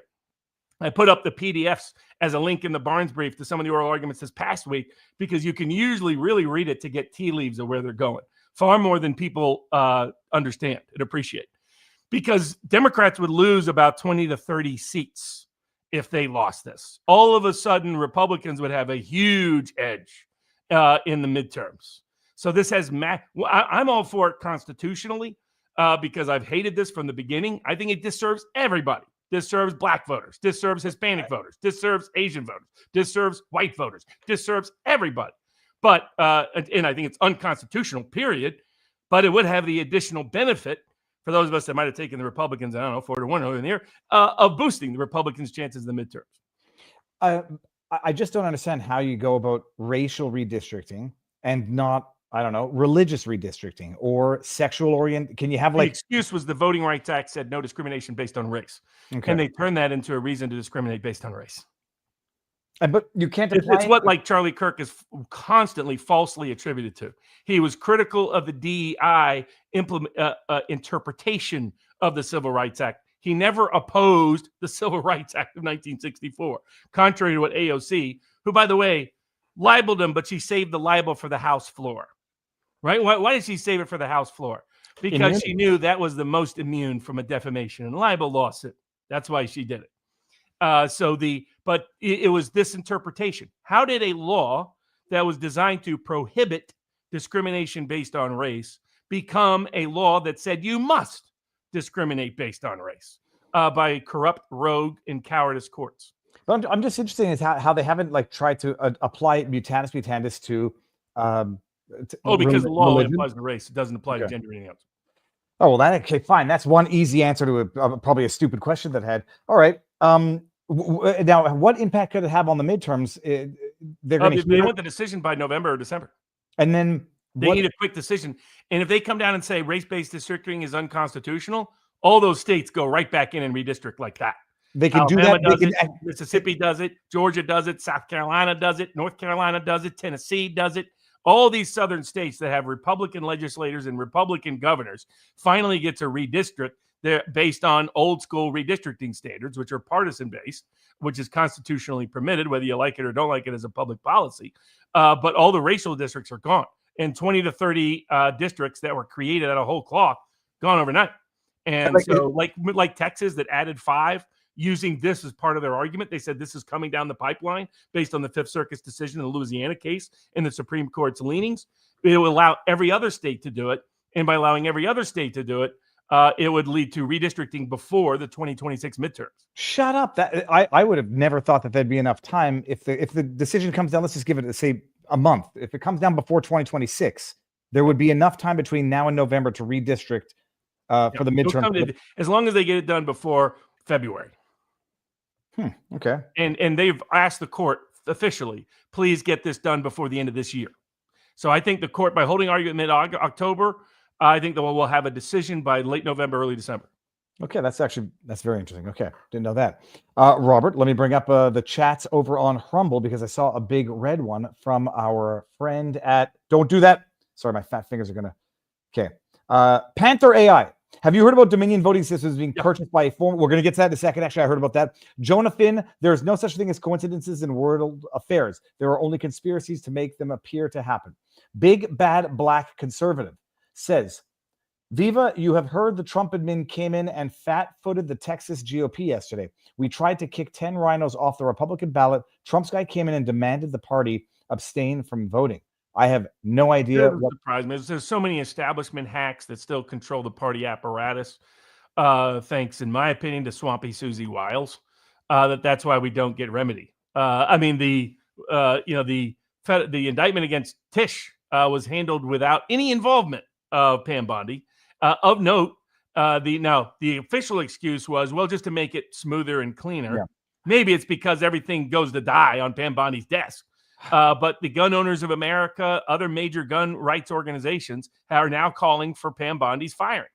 And a range of people are trying to, everybody in the administration, anybody who has to work with her is going to defend her publicly. They're not going to tell you what they think privately, publicly, for obvious reasons. But it's because she keeps screwing up. Like we'll discuss the census case. That's a case the U.S. government should join and support. They're the only defendant. Come in and say, you know what, the suit is absolutely right. The 2020 census was. We'll get to that in a second. But so we'll see how all that progresses. No, not just that. Like, it doesn't surprise me this still happens. And when they come in and the FBI, DOJ does good by way of Benny Johnson and finding that guy, you don't want to criticize Pam Bondi, but she's leaving. Success leaves clues, and so do problems. By the way, not that I'm the king of typos, but it says conservative. You might want to change your handle to conservative. I think you are the king of typos. Huh? I'm the king of making typos, not finding them. Texley says the Palestinians do not want a two-state solution. Yeah, they might just have to accept it anyhow. And with I don't know, some sort of international or proximate geopolitical pressure. Big Bad Black Conservative. We have heard the Trump. Okay, we got that. Gorgeous Mayhem. Indie Journal here did a story. 20% of Uber drivers are illegals. Interviews O'Keefe style. Fake accounts, stolen identities. Watch on. Absolutely, I will, because I knew this as well. from the trucker issues that are going on in Canada and here. Would love to come on. Okay, dude, thank you. Let me screen grab that. I'll message you afterwards. Okay, what's going on here? I want a screenshot like this. And then we got King of Biltong in the house. Did you know we also specialize in imported foods and candies? Check out Biltong USA for a great selection of imported food. And of course, Biltong, BiltongUSA.com, code BARNES for 10% off. Everyone go watch Joe Pag's interview with Josh Hammer. He will explain everything and put Candace in her place. Okay, that's from Angie K. Okay, so let's do the Pam Bondi census case. Wait, is that what you just wanted to say? Yeah, the census suit. I might be getting confused now. Was this one about counting? They were using some method of algorithmically determining census instead of actually just relying on real census responses, and thus artificially inflating, for the purposes of the census count, the number of, I don't know, what is it, people eligible to vote? No, it's the number of people in America. I didn't understand the mechanism that they were using that was resulting in inflating of the numbers and thus diluting of the actual voters. So maybe you can flesh that out. But and why is Pam Bondi's DOJ not getting involved in not contesting the suit? Yeah, I mean, hopefully. We don't know yet how Pam Bondi is going to respond. My advice and my hope, because Howard Lutnick is the named defendant, is that the Justice Department makes an appearance and joins the suit and agrees. Doesn't contest the suit, doesn't contest the facts, doesn't try to make motions to dismiss, just comes in and says, we agree that the plaintiffs are right. So America First Legal Organization, originally founded by Stephen Miller, who's now in the White House. I like it when Miller sticks to some of these issues and doesn't wander off into certain foreign policy. Just saying, Stephen, God bless. The Constitution requires actual enumeration of whole persons. And the statute, and that's been interpreted in the past to mean actual counting, not statistical estimates of counting. This is why the census people are literally supposed to go door to door to door. It's always a little bit of a kick when they go to certain places and they run into trouble. Like a lot of them are little lefty types and all the rest. And then they think that Native Americans can't wait to answer, for example. And they discover that when the U.S. government knocks on the door, some Native Americans aren't eager to give them answers. And in some other parts of the country, they respond to certain, differently to certain census takers. It's not always a safe job in certain parts of the country. I also love when they ask ethnicity, and there's a large part of America from my neck of the woods that says, what's your ancestry? And they're like, American. They're like, no, your ultimate ancestor. And they get American. That's my kind of people. So that's what they're supposed to do. The Congress has further required that they not use certain statistical methods to do so. You can't estimate this. You've got to actually do the enumeration, actual count, not based on some math nonsense. And so when you combine what the Constitution compels and what Congress requires, is it requires an actual enumeration. It is not in dispute that is not what the census did in 2020. Partly they used the excuse of the pandemic. They used other excuses. And so they broke the law. No question they broke the law. The question has been, what's going to be the remedy for this law violation? Well, it turns out Congress provided a private right of action for any aggrieved person to sue. And this includes any person who is getting inadequate representation because of the violations of the law here. And so the people that sued by America First Legal are people who have been denied adequate representation. The state of Florida, they sued out of Florida, would have more congressional districts than the state of California does in terms of trade-offs. There'd be fewer California districts and more Florida districts if they had done it accurately. Instead, they basically fudged the numbers to help the left and to deal with their lazy census workers. And so all that the Bondi needs to do is to come in and join the suit. Howard Lutnick's the defendant. Join the suit, appear, and agree. And say, we agree. They're all right. But we have no answer, anything beyond they're right. Their complaints are right. Their law is right. Judge, issue the order. And what's the order? To do a new census to get accurate reapportionment, which also could happen before the 2026 midterms, by the way.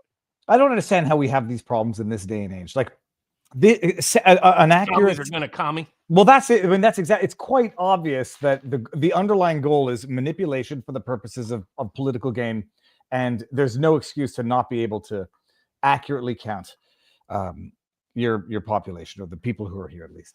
And it's going to include illegals, even if it's counted properly. Are we getting well, that issue is still, the question is whether if they follow president's executive order, Yeah. will get separately litigated. They couldn't. So that will be a separate legal issue. Why am I getting in trouble? Like, guys, people, you have to go easy on me reading the rants. What the heck, Viva? You read my first sentence of my last chat, but ignore the important sentence. What the Palestinians want is from the river to the sea.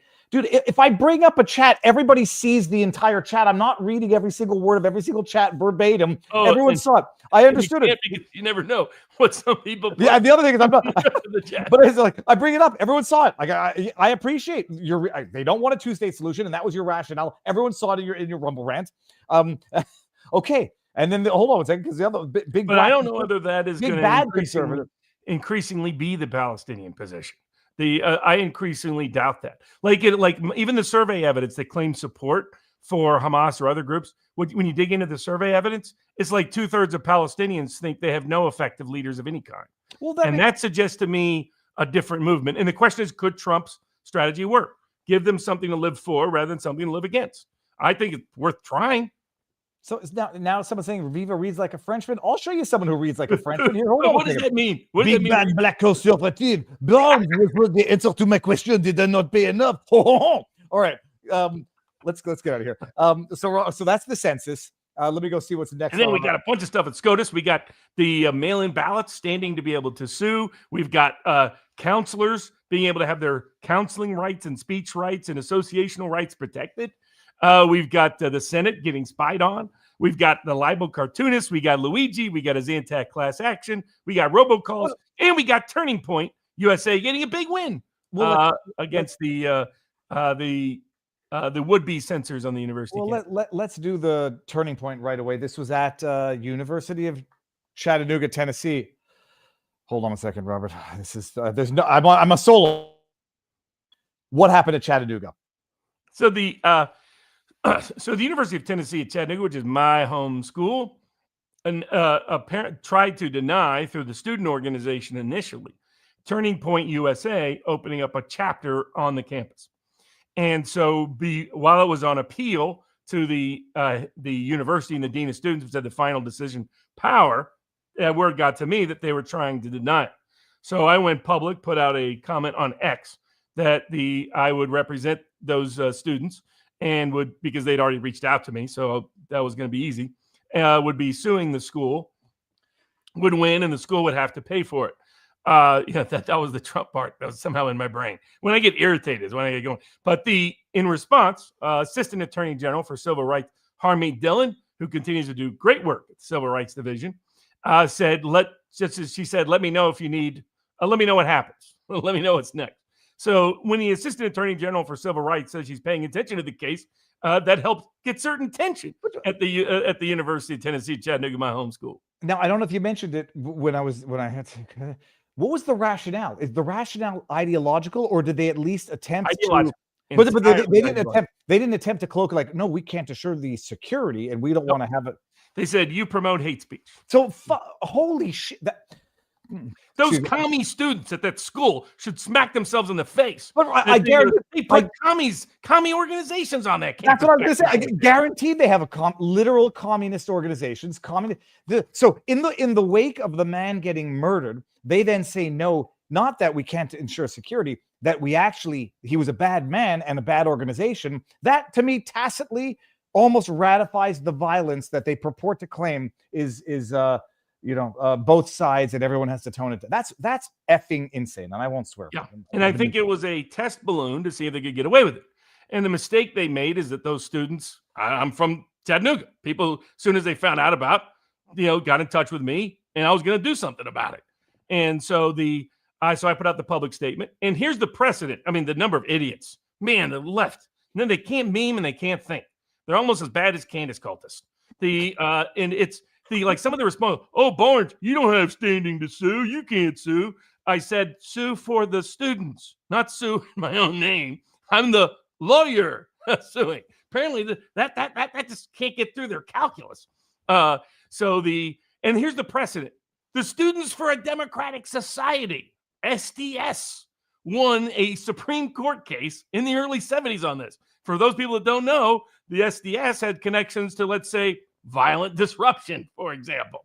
So I always love the Big Lebowski when he's sitting there, smoking the things like, "Oh, I was part of the original Port Huron statement before it got contaminated." Yeah, Port Huron statement's a radical statement, but the Lebowski was the real dude. So they went to the Supreme Court. The Supreme Court said you cannot, as a state college or state university, University of Tennessee Chattanooga it didn't used to be, it used to be University of Chattanooga way back, but in the 1950s, one of the government money, so it became the University of Tennessee at Chattanooga. And as part of that, they became a state university. And as a state university, there's a right to speech, a right to assembly, and a right to petition for redress of grievances, which the Supreme Court has long interpreted as the right to association. But these are also government funded, or these are government institutions for the purposes of constitutional protections. You couldn't say Absolutely private enterprise. correct. Yeah, open and shut. So I would have brought suit under Section 1983 of Title 42 of the United States Code, which if I won that suit, then they would owe my attorney's fees, which is what I put in the post. And I was going to win that case. That was going to be open and shut. It was just not desire to have to go through that haggle and hassle. But for all the other schools out there, hopefully it set the example that all these other schools that are thinking about it. There's some high schools, public high schools in Chattanooga, in my hometown, thinking about this. You will be sued and you will be writing me checks if you try this nonsense. Read the SDS lawsuits, the Supreme Court case. It said even the SDS could not be banned because they said that's prior restraint on speech.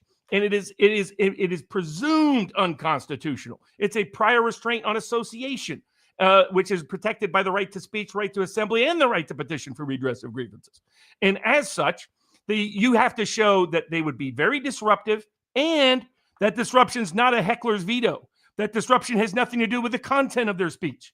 You have to show the disruption is violent action. And that is the limited, and the Supreme Court said it is a very high evidentiary burden to meet. So all these public universities and schools thinking about denying Turning Point a chapter on your campus, you will get sued and you'll write fact checks. So put those kids where they get to be on campus, protect and respect those organizations, and quit lying and libeling Turning Point in the process, please. Who was the what's the story? Luigi. It's multiple cases. This is Luigi. So this is the judge. Luigi, yeah. Luigi, the first Antifa type murderer, worshipped and revered by the left. Oh, he was so good looking. And oh man, look, he said, when they celebrated that assassin, and who would have thunk you'd get another assassin, an assassin who thought he'd be, and by and large was celebrated. So something went on in this court where they were trying to, the judge is trying to gag members of the Trump administration from publicly speaking about this case, even though they're not on the prosecution team or a part of the prosecution, any of the file. I felt like I must be misunderstanding something, because to expect the administration to not be able to make public statements on the case, which is of public interest, or at least the situation, I mean, I can appreciate they're going to say you don't want to taint the jury pool. You don't want to make prejudicial statements, I don't know, that could compromise the administration of justice. That being said, to try to gag the entire administration from making any statements on a politically relevant case for however long it lasts seemed a little overboard. So where is it at? And I read the filing, which basically was the government saying, we didn't do anything wrong, but we won't do it anymore. None of the people who made any statements are on the prosecution team or have anything to do with the prosecution, so no prejudice. But did I not understand that they basically undertook not to make public statements anymore in any event? Yeah, they did. And this is because of judges abusing their power. So the only grounds to prohibit people's speech outside of the courtroom is if it would completely prevent the judicial proceedings from being effectively performed in protection of everyone's constitutional rights. And so that should be very limited to things like don't present evidence that's not yet publicly known, that is not going to be admitted into trial, that will get to all the jurors, right? That's a heavy threshold, because you got a lot of jurors that will never hear about it or know about it. And as the Justice Department made clear, voir dire is the answer for any concern about pretrial publicity. It is not gagging speech. It is not prior restraint. The second component, like one of the things I don't understand about the Charlie Kirk assassination is they have state law in Utah that has all these harsh restrictions beyond these other restrictions on what can be produced, what can be published, what can be said before trial. It's done in the name of protecting a defendant's rights from pretrial adverse publicity. But in my experience, what it tends to do is it creates doubts and skepticism about what's happening in the case because it diminishes transparency. And I'm just not in favor of prior restraint unless absolutely essential and necessary to the effective protection of constitutional rights, and effective jury selection solves this problem far more often than not. So that's issue one. And then issue two is Luigi is moving to dismiss. Now he has a complex argument about why the federal law doesn't allow him to be prosecuted for a crime of violence involving a gun, even though he's being prosecuted for a crime of violence involving a gun. It was like a super technical argument. And I got through part of it. I was just like, this is not getting anywhere with any judge, even a judge that's sympathetic with him, in my opinion. Very low likelihood. When you're trying to get the judge to believe the plain language of the law and the policy behind the law is somehow not what it appears to be. But the other argument is twofold. It's suppression of evidence based on Fourth Amendment violations, and then suppression of evidence based on unmirandized custodial interrogation, and suppression of evidence based on the arrest being illegal, which relates back to the first one, because if the arrest was illegal, then the search incident to arrest is no longer a justification of the search. So it does appear to me the local cops got a little gung-ho, and in getting a little gung-ho, they didn't conform to the Fourth Amendment. So you get to do a search incident to arrest, and you get to also do a search, what's called an inventory search, when someone's been arrested, because the point is to inventory stuff so you can have it there. So when they go out of bail, that their wallet, not everything is there. It's like, beginning of Blues Brothers, I'll forget one used condom or what else was in there, but that they give the Belushi brothers. They have used that loophole. Huge. You can imagine every cop's like, I'm just going to ransack your house now because it's a search incident to arrest. And I just want to make sure I get the inventory right. Well, Robert, they can do what the Canadian Food Inspection Agency is doing up in Canada and just occupy your entire property for a month on end. Forget a warrant. It's an expropriation warrant. See, that's why the founding fathers, like my cousins, the Adams brothers, were right on the revolution. If we hadn't revolted against the redcoats, we'd look like Comida right now. Yep. The UK, where grandmas are getting arrested for their ex-post. It's unbelievable. So their argument is that they arrested him even though he gave accurate information based on a crime that they didn't have probable cause of at the time. They've got some decent arguments there. Their best argument is on the search, that he was 6 feet away from his book bag under arrest, surrounded by police officers. And the way the Supreme Court and other courts have dealt with this is they've said they don't want the search incident to arrest to just be a pretext. Hey, arrest the guy and we can do any illegal search we want. That would otherwise be an illegal search. And they don't want the inventory search to be a pretext, a fig leaf for illegal searches. So what they've said is, as long as what you're searching is within his immediate possession or control, if it's a search incident to arrest, to make sure he doesn't have quick access to a gun or a weapon, okay, but it has to be within his immediate possession or control. The book bag probably wasn't. The second part is on an inventory search excuse. The inventory search is supposed to be for you have to follow your internal protocols and procedures. So every department has to set up internal protocols and procedures. And the goal is to make these procedures so to know when someone's doing a bogus search, that's a pretextual search versus a legitimate inventory search. They didn't follow their local protocols and procedures when they did the search. So the search probably was unconstitutional.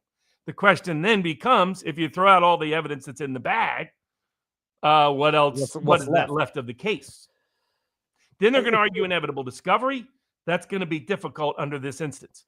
But I just don't see, even despite the political pressure by the left to free Luigi, I don't see the court embracing that. When they went after Ted Kaczynski, that was definitely an illegal search, in my opinion. No court was going to rule that way because it was Ted Kaczynski and the Unabomber, even though the man was an MK Ultra victim, by the way. Little side story they leave out of the Ted Kaczynski Unabomber story. It was the torture at Harvard that helped radicalize him in the first place when he was a very vulnerable young, super smart student there in the, I think, 50s or maybe 60s. So Luigi's got some constitutional argument. I don't think the courts are going to dismiss on those grounds. But I think they still have enough independent evidence, I think, to convict, even without the book bag evidence. It's just not as clean and neat as it would be with the book bag evidence. It's interesting. Like, this is one case where if the defense is it wasn't him, and now we talk about the best evidence, and what they have is a video that doesn't show him doing it, but lo and behold, he's found with a bag that has the gun in it. Here's where I could entertain conspiracy theories based on a clear missing element of the evidence, which is his actual face on the actual crime. But then they piece it together with the video where people said that wasn't his face when he was checking into the hotel. They found him with this, the orgy of evidence in his backpack at a McDonald's, miraculously. I could entertain conspiracy theories here. But if it is the guy that did it, the defense of the left has never been, it's not him, it's an unfair prosecution. It's that it was a righteous execution. That was their defense. All right, now hold on one second. So, that's it. And also on the subject of, like, when Joe Biden came out in Derek Chauvin and said, we better get a conviction, I did complain, but he said it, and they've all said it. And so to the extent that, there are statements that have become, maybe, you can criticize them, but they're legally not impermissible, to say that the administration and nobody in the administration can talk about this case outside of the court sounds crazy. It sounds like a gag in favor of the defendant, and the judge seemingly, and I think quite clearly, has been rendering decisions that are in favor of a Luigi, especially by not, tacking. Well, definitely the state court judge. Now, I don't know if the federal court judge has made any rulings yet. He's facing parallel proceedings. Okay, they're disputing parallel proceedings as well. They're just preserving constitutional objections. I respect a lot of those objections in most cases, not necessarily in this instance.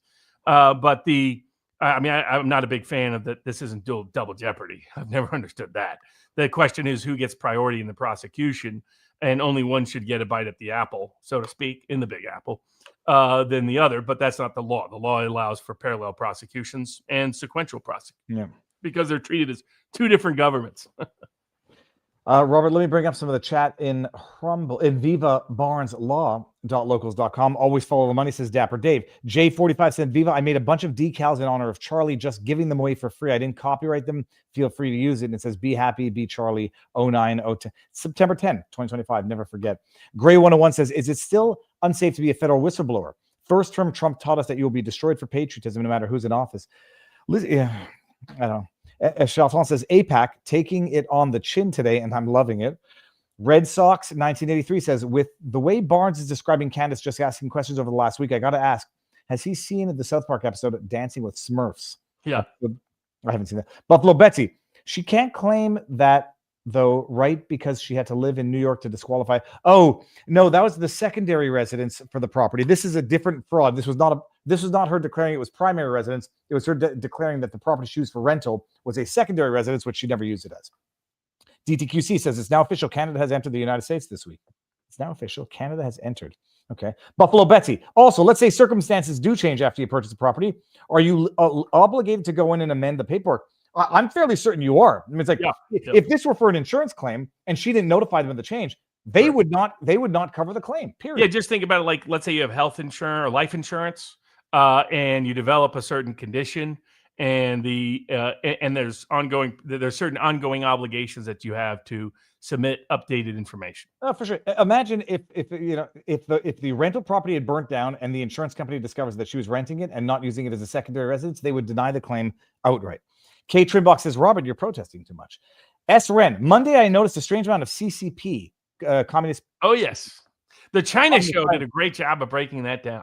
China builds this big, fancy vanity project bridge out in the middle of rural nowhere that serves no real purpose but to broadcast how wonderful China is to the world.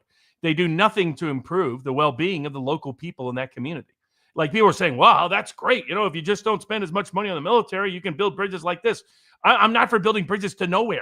I'd be for building bridges that actually help people, that actually improve the economy. That, here they have this region that's surrounded by deep poverty, and they do nothing for them. They just build a big fancy bridge to say, look at me, commie, I'm doing good.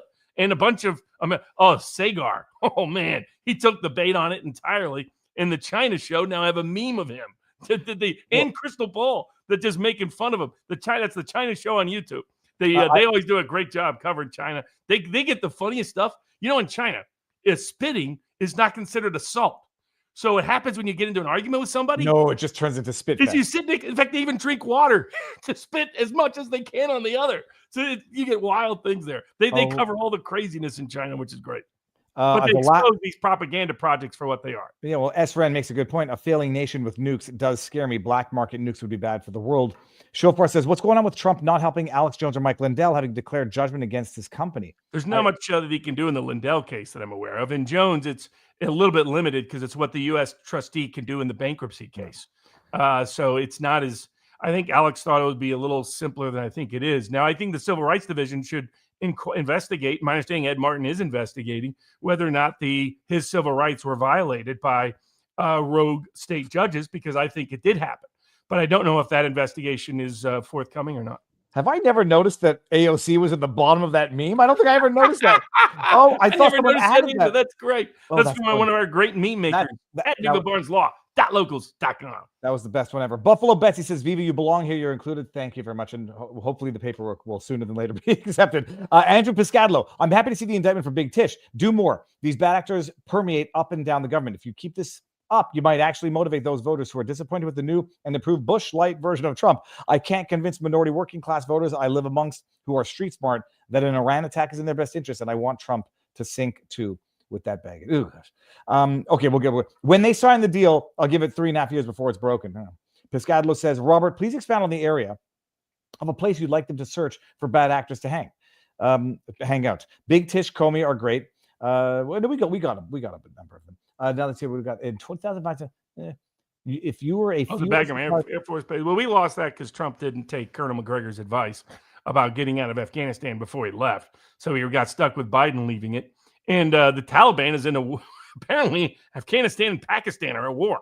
The Taliban's at it, but you know what's helping the Taliban? All those U.S. Humvees they're driving through, and U.S. weapons and U.S. tanks that we left behind. But that I get Trump complaining about it. But Trump could have stopped that problem by getting us out of Afghanistan by following Colonel McGregor's advice before he left in 2020. Yeah. Now, I think he won't say it publicly, but he's regretting his failure to do that as he witnesses this on live. Because to see U.S. billions of dollars we left behind. Yeah, well, or that catastrophic political failure was big enough to, have not sunk Biden, but be used as a tool against him.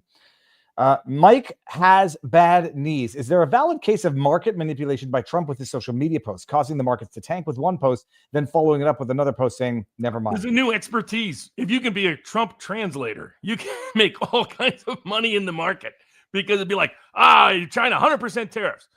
He just had a bad day. We'll work it out. No problem, everybody. Everybody chill. He also doesn't do this on the weekends. He always does, so the markets go crazy right before it closes, and then you get futures going wild. Then he pulls it all back. So there's people making money just shorting or betting what Trump's posts really mean. It's like a new area of foreign policy expertise. Can you translate the latest Trump truth posts? I think markets will respond to anything. And so the idea of unless it's explicit and factually. I don't think Trump is manipulating. It's just Trump being Trump means the markets are going to go wild directions while he's president, because Trump is Trump. Robert, Luigi, what's the libel cartoonist? I know that I need. So that's the cartoonist who, a woman who, a librarian in Louisiana, opposed any content-based restrictions at the public library. Okay, that's the one where they defamed her. They interpreted her having a constitutional position as meaning she supported kids getting taught how to do anal sex. Well, this is the one where one doesn't necessarily mean the other. Well, this is the one where she sued for defamation based on Facebook posts, which were arguing that she promotes basically pedophilia. And promotes child porn to kids. And they took their interpretation of her defending a constitutional position in ways that her statements did not support their interpretation. And guess what they thought their defense was? Oh, opinion. As long as it's opinion, we can always get away with it. Well, opinion, public figure, and so it's the argument they were raising against this woman. I forget what her exact position was or argument was in support of not banning books. But basically, they said, she supports these books that have all this lewd and lascivious, whatever the word is, CP for kids, showing them how to give BJs and handjobs. And so they posted on Facebook that she supports child pornography. Basically, she sued. It was initially dismissed, and then it was reestablished or It was reversed on appeal, and they said she's got a basic, potential chance of success, and so proceed to the evidence, and we'll see what the evidence shows. Yeah, exactly. And this is a reminder to everybody: you don't get to couch a factual statement in an opinion or in a question, like I see being done commonly now, and magically escape liability. If you make a statement that infers a specific fact, it can simply infer it about someone, and that fact is false, and that statement is, and that factual claim is made with reckless disregard for the truth, even if it's disguised and couched in a question like, when did you stop beating your wife? Oh, I'm just asking a question. That routine, that is libel, and you can get sued for it. So just a little reminder of folks to be able to draw distinctions, and don't assume everybody's making a constitutional argument supports the outcome that constitutional argument may be. I support First Amendment right to burn the American flag. I know it's very unpopular, but I've supported it since I was a kid because that's what the Constitution stands for, even offensive speech. Now, if it violates some other law, like a fire nuisance or something else, fair to prosecute. But just because it's an American flag that's being burned doesn't magically remove it from speech protection. But that doesn't mean I like people burning the flag or any of it. So, there's this tendency sometimes that if someone, I believe in bail, that means bail for Ghislaine Maxwell. That means bail for Jeffrey Epstein. That means bail for P. Diddy. That means bail for all of them. Had Epstein gotten his bail, he probably wouldn't have been dead. We would have avoided a lot of problems. I know the truth in the moment. But do I desire Jeffrey Epstein to be out of jail? No. Do I desire Ghislaine Maxwell to be out of jail? Hey, Mr. President, do not pardon her. The 8th Amendment, I believe it reads in the words it's written in. And if you don't like it, change the Constitution. Don't pretend the Constitution doesn't stand for what it says it stands for. So and I think there's a tendency sometimes for people to want to condemn people who believe in the Constitution because they don't like the particular policy consequence that constitutional protection provides. Robert, actually, on this one, I didn't see this. Any quick thoughts on Todd Blanche holding up Tina not being moved to a federal prison? I hadn't heard that. There's a lot of debate about what can be done or not done. So according to Tina Peters' lawyers, there was something in place to get that the state of Colorado was going to transfer her to a federal facility that would be less at risk for her safety based on the grounds that she may become a material witness in a federal civil rights inquiry. According to Tina Peters' lawyer, the person holding it up is the Deputy Attorney General, Todd Blanche. This is the same Deputy Attorney General who publicly justified and rationalized that still unsigned Jeffrey Epstein cover-up routine. He's a longstanding corporate lawyer from New York. He has longstanding Democratic Party ties. To me, he just saw an opportunity with Trump and ran with it. Mm-hmm. And you're not going to get honest feedback from anybody who works in the Justice Department, not publicly. And you're not going to get it from anybody like Mike Davis, who wants to stay buddy-buddy of that crowd. They're going to protect him. I understand that, but that makes them untrustworthy and unreliable on this particular topic. A lot of people keep complaining that Todd Blanche is a bottleneck for getting meaningful prosecutions and meaningful remedies in these cases of abuse of state power, whether it's the Alex Jones the civil lawfare waged against him, whether they're trying to take over InfoWars as we speak, could happen at any time, that they could get locked up and closed down. Whether it's Tina Peters still being stuck in a very difficult and risky state prison as an elderly woman whose health is vulnerable. Whether it's Kurt Benschuf in Seattle, whose objection to the effect of the trans movement through through the mother and the girlfriend of the mother on his son led to him being in prison for more than 10 years in the state of Washington, simply for objecting to that. Fundamentally is what they did in a rigged case that was rigged from beginning to end in multiple ways. That people are not seeing remedy on these cases, and they're looking to the Deputy Attorney General as being a problem. Mm-hmm. So the people around him say, no, he's absolutely Ed Martin says, no, he's working well with us, and we're moving forward and progressing. And Mike Davis says he's a great champion. All I know that he's done publicly is cover up the Epstein case. So, and I know his background, and nothing about his background gives me any confidence in him doing the right thing in any case. I'll be happily proven wrong once he does it. All right. Amazing. Let me see. Here we go to both SCOTUS cases, the Senate spying the Zantac class action, and robocalls left. So let's do the SCOTUS cases. Let me pull this up here. I'm looking at this. Well, which ones did we miss? We did mail-in ballots. We did racial redistricting. What's left for SCOTUS? Oh, well, we did the, did we do mail-in balloting? I don't think we did mail-in balloting. Did we We did not? racial redistricting. Oh, well, before you cover the mail-in balloting, I saw, did you see I don't even know if it's a meme or reality where they were mailing back ballots where you could see the vote through the envelope. Oh, that's happening in California. Okay. So is it real or is it apparently rigged the envelope so they can know whether you're voting no? That they don't know whether they know by implication whether you voted yes, because they apparently can see through the envelope. So they can look at that and go, in the trash. In the trash. The California is an expert at rigging elections, and they're doing everything possible to rig elections so that they can rig future elections by rigging redistricting again. Okay, so let me bring it up because I there's things if I don't know definitively that they're true, I don't want to get. Yeah, what I can tell you is that it is under investigation because Assistant Attorney General Harmy Dillon has expressed interest, and that if this is the case, this is a violation of federally protected civil rights, which is within her jurisdiction to investigate and prevent. But this is what I've seen it from multiple places, that the way in which the envelope is structured is designed so that they can look through the envelope and know whether you're voting no or not. I mean, it would be one hell of a coincidence.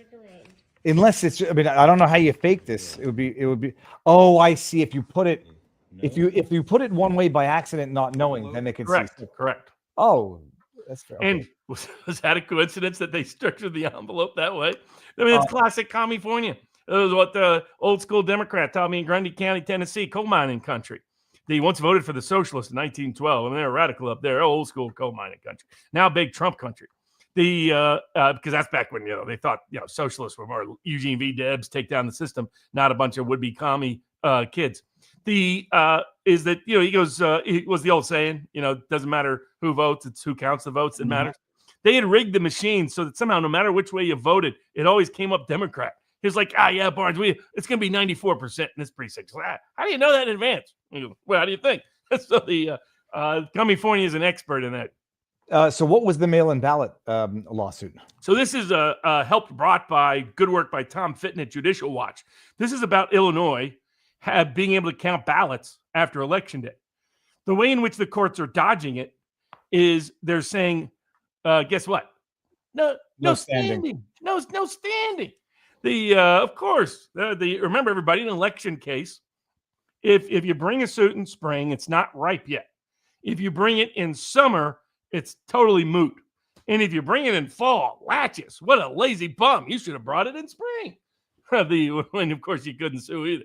So once again, this is a candidate suing. And they're saying the candidate for making sure that only accurate ballots are counted on the right constitutional manner, because ballots that come in after Election Day appear to be illegal under federal law. But yet he's stuck with dealing with that risk, has to pay expenses out of his campaign to deal with that risk. And so now he doesn't have standing. So it's up to the Supreme Court.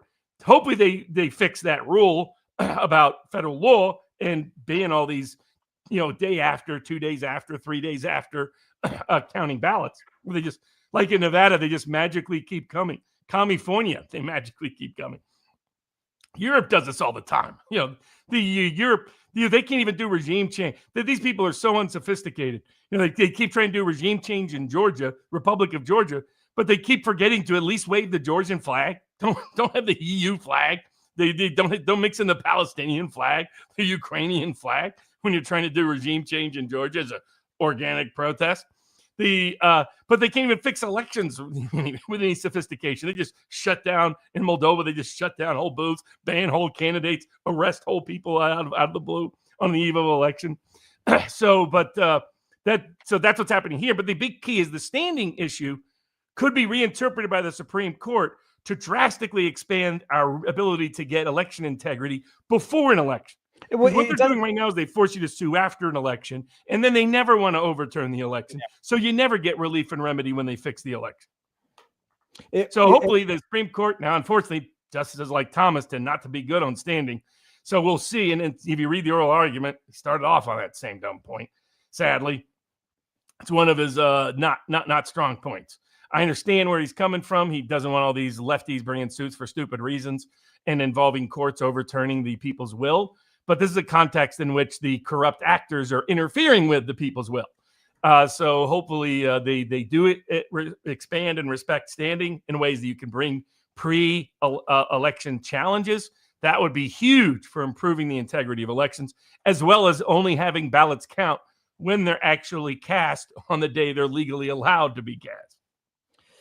The standing, it should be anyone and everyone in America. Even if you're not of voting age, you will be one day. You have standing. It's insanity, and we lived through it in 2020, and it was an absolute outrage. And I understood the argument as to how the Supreme Court made the Civil War a necessary outcome because of their poor decisions and or delinquent decisions.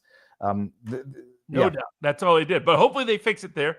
The two other Supreme Court cases up there, speaking of mail, is you may not know it, but the Congress has passed a special law immunizing the post office for doing what? For misplacing your mail. Like the only job they have, make sure my mail gets there. Well, I can understand it, Robert. I mean, it's their job. It's what's going to happen when not even negligence, but all right. So what happens when they do it deliberately and intentionally? And they're like, nah, we're immune from that too. So that's going to be up on the Supreme Court. Do they get to steal your mail and get away with it? So, hold on. The Supreme Court, Pam Bondi's Justice Department is arguing yes. Well, I presume apply the presidential immunity. It would be you would get immunity from acts within the general context of your job, which would not include deliberate and it would not include negligence. It's like that's the immunity I would give. You're doing your job right, responsibly. Something falls off the table underneath, immunity. You see something you like and you steal it, or you, I don't know, leave a door open during a storm. That's negligence. You do not deserve immunity for that. That's how right. And where it's an issue and where it overlaps is with a concern for a lot of conservatives, and we've seen sporadic anecdotal evidence of this, that the post office is stealing mail-in ballots. If they don't, have a post office employee whose union has endorsed a certain candidate stealing ballots where they don't like who it is that may have cast that ballot. We had that issue during 2020. James O'Keefe reported something and had to retract because the employee or the whistleblower recanted their statement. Oh, I have to refresh my memory on this. It reminded him of why he didn't want to believe it. There's still strong suspicions of, and I wouldn't doubt. You'll find post-op ballots thrown away in the mail, thrown away in the trash. Who was it that did it? 9 times out of 10, it was the postal employee. Mm-hmm. So the postal employee is not always the most trustworthy person on the planet. And so this case can't even impact that indirectly. And then last but not least is free speech and free association and frankly, competent, scientifically driven medical advice in the context of gender identity and sexuality. And in Colorado, they passed a law prohibiting people. They claim, we're only prohibiting certain kinds of treatment. That isn't it. Their goal was to prohibit, particularly religious groups, from being able to counsel people who don't want to change their gender, who have doubts about their gender identity, and who have doubts about their sexuality. And they basically said, no, here's the state line you have to repeat. Or guess what tool they're using? They're going to remove delicensure. Exactly. So I tell you, but licensure is for crap. It's giving the state a monopoly. It's anti-free market, and you want a bunch of bureaucrats dictating who can be a lawyer, who can be a doctor, who can be even mechanic these days, who can be a salon, who can do your hair at the barber shop. It's nuts how crazy this licensure obsession has become. But Colorado has used that licensure control to try to create speech control, and that is up before the Supreme Court of the United States. I think based on the questioning, the only thing the Democrat liberal judges could come up with is, please pretend there's no standing. Please pretend there's no standing. That was their new excuse for trying, because they know they're dead to rights on the Constitution. Colorado should lose. This is exactly what we have up in Canada with the conversion therapy ban, which, sought to prohibit conversion therapy, but it was only converting, giving therapy to people who think they're trans, to say, no, you're not a boy or you're not a girl and you don't have to go through with this. That was outlawed, but affirming it in straight or gay kids and universally. Then you get a government taxpayer grant subsidy. And it was the Conservatives of Canada voted unanimously in favor of this conversion therapy ban as well. So that's I say you look to Canada, see what's coming down to the States, and it's going to appear in California, New York, Michigan, Colorado, and Maine. And they put the con in conservative. We have Senate spying, the Zantac class action, robocalls, Benny Johnson's the threat against Benny Johnson and the arrest, James Comey's arrest, and no, that's it. Oh, we have 5 left. Let's do okay. I'm going to give everybody the link. So there is no paywall this week for the after party. So come on over to the after party. So we'll save a little more than usual for the after party. The Zantac. Let's just do that because mainstream and not medical advice. Everybody, I hadn't heard about this, and I hadn't heard about the reason for which Zantac is alleged to potentially cause cancer. The suit was dismissed by an activist judge who basically who adjudicated on the expert evidence before it went to trial, saying it's not good enough expert evidence. I forget exactly the reasons, but basically dismissed the expert evidence to dismiss the case before it even got to trial. The argument is that Zantac, which was, I didn't realize it was also pulled from the market. I'm just going to double check that, can cause cancer because there's an ingredient in it which, when it breaks down, becomes a carcinogenic. So if the drug or the medication is not properly stored, humidity, temperature-wise, whatever, the medicinal ingredient, and I think it was an active ingredient, but whatever, an ingredient in Zantac breaks down and becomes carcinogenic. And it was known.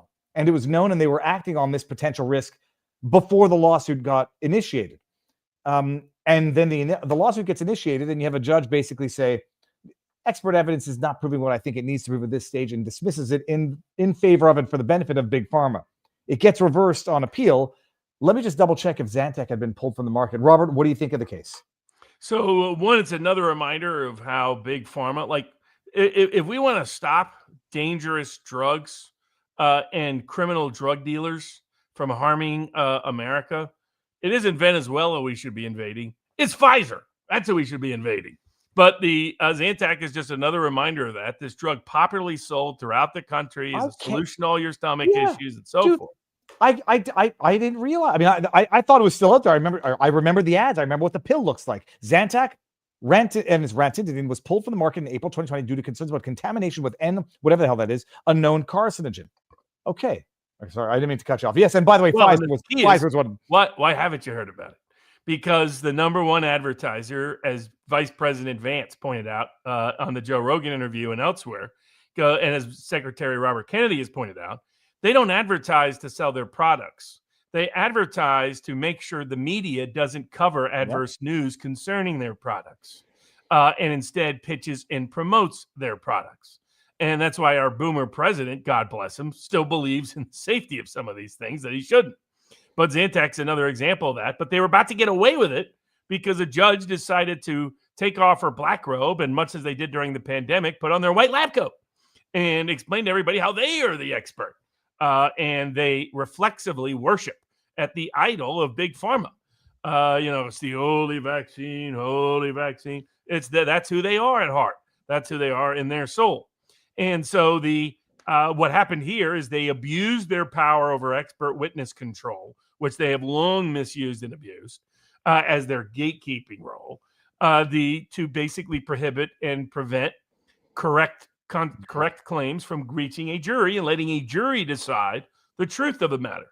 And so this judge decided to, even though there were hundreds of experts in support of the argument that Zantac, again, FDA didn't remove it for nothing, that this was a dangerous drug that caused cancer, but she said, nope, I don't think these experts are good enough to even reach a jury, and dismissed the entire class action. Thankfully, the 11th Circuit even realized, which has been no fan of the ordinary individual, usually is a big corporate whore more often than not, like most federal judges, said, nah, this is a little too far. This was obviously excessive. So it appears that the Zantac class action will be reinstated, thankfully, but more consequently, if the case goes forward in the way it should, this should change the way judges abuse their expert witness control so that legitimate cases are decided by the jury as the 7th Amendment to the United States Constitution guaranteed.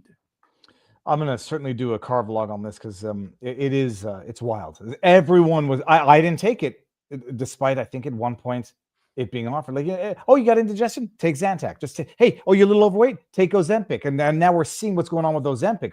It's like people think, there are adverse events to every drug you put in your body. You hear what Trump had to say about Ozempic? I think so. I mean, I know he He's keeps like, oh yeah, you know, they got the fat drug. I call it the fat drug. And some people come forward and they say this fat drug's working great. And I'm like, I don't see it. It's working great at something. It's going to really cripple a large portion of the population. What it does is just insane. We're going to end on this one, Robert, because I want to do this. I want to put this freaking journalist on minor blast. Charlie Kirk. Benny Johnson had gotten the way the article describes it. You think, oh, he just got a letter in the mail. Without appreciating the full extent of the threat, which was not just a benign threat where the guy said, I'm not going to do it, but it was an overt, malicious, active, true threat. This is how NBC News reports on it, and it's amazing. Federal authorities charge a man with sending a threatening letter to the home of a conservative influencer who has deep ties to the Trump administration. If you don't know who Benny Johnson is, you would probably think this was the guy that sent the threatening letter. If you don't know who Benny Johnson is, if you don't read the article and you don't know, you're never going to get that corrected. And you notice how they also have to like blame Benny Johnson, say, "Oh yeah, he is." I mean, they're contorting and distorting it to excuse and minimize what this person did. And instead of making like the Trump administration is weaponizing the Justice Department to just go after people who send letters in the mail, when this was a murderous, threatening risk to kill him and his family, it had the presence of imminent risk that they went and arrested him before he could do it in light of the Charlie Kirk assassination. This was outrageous, horrendous conduct that should be being denounced by the media, and instead it is being effectively permission slipped and promoted by the media. No, so I put out a glib tweet. It's like, hey, Ryan J. Riley, who is on, they're nutbags when they're on Blue Sky. This guy was on Blue Sky. Yeah, there you go. Jay Riley on Blue Sky. You know you're dealing with a nutbag when they're on Blue Sky. I said, like, you use this photo and someone could, cynically think you're almost trying to make Benny look like the aggressor in this incident and not the victim. But the FBI and the DOJ and local law enforcement found a fingerprint, found the guy, arrested the guy. Going to charge him with I don't know if it's uttering threatening messages. And instead of having a journalist say this is absolutely atrocious, especially in the wake of, they almost try to victim blame Benny Johnson. The dude is always smiling. Like you have to go out of your way to find a photo of Benny Johnson not smiling. He's a God. I don't want to say God-fearing anymore because I think God-loving is a better way to describe it. He's a God-loving, good family man who, if you catch him not smiling, congratulations, you must be shooting at like 1/8,000th of a second and you caught that one frame. And it's just disgusting. So I share that tweet, everybody. And, we're done with this. Enough is enough from these outlets who want to promote more of this violence and intolerance. All right. We're going over to vivabarneslaw.locals.com. How do I give everybody the link? And I have to end it one by one. Here, come on over. Can't do this here. What's going on? Stop it. Oh, we got a raid. Let's go raid. I think I see Drew on the front page. How do I raid now that I'm doing this? Hold on one second. Go here, Zantac. That was where we're going to raid. Oh, yeah. No, so Drew is on with Elijah, who many of you may not like him. Too bad. I like both of these guys. Okay, let's go. We're going to go raid there. You got the link. Come on over to Brave Barnes. Robert, what do you have going on this week? The OB live with the Bourbons with Barnes Tuesday, Wednesday, and Thursday. Might have a What Are the Odds Monday, not sure as yet, and have some hearings and other matters on Friday. So then got a big legal matter that I'm working on all week. So and there'll be some Barnes briefs up at vivabarneslaw.locals.com. Maybe I'll get around. There's some the Bidman library stacking the hush hushes. Got to get around to those as well. So might see some of those, some Barnes Law School stuff. All at vivabarneslaw.locals.com. I'm going to try to get Samson on, the rapper who just put out that great, another amazing, insightful song. I'm working on some interviews, and I'll be live daily all week. And I'll be on with Drew on Tuesday in the afternoon. And that's it. Okay, I'm going to raid now. For everybody who doesn't know, if you don't opt out, you're going to get yeeted over. But come on over to vivabarneslaw.locals.com. No paywall today. So confirming the raid. Let them know who sent you. And booyah. Okay, let's do this here. Viva has raided. Viva raid. Booyah. And now, Robert, so what do we have left on the local side? I'll get to the tip questions in a second. I'm just going to kick us off of all these platforms here. James Comey was still arrested, even if he was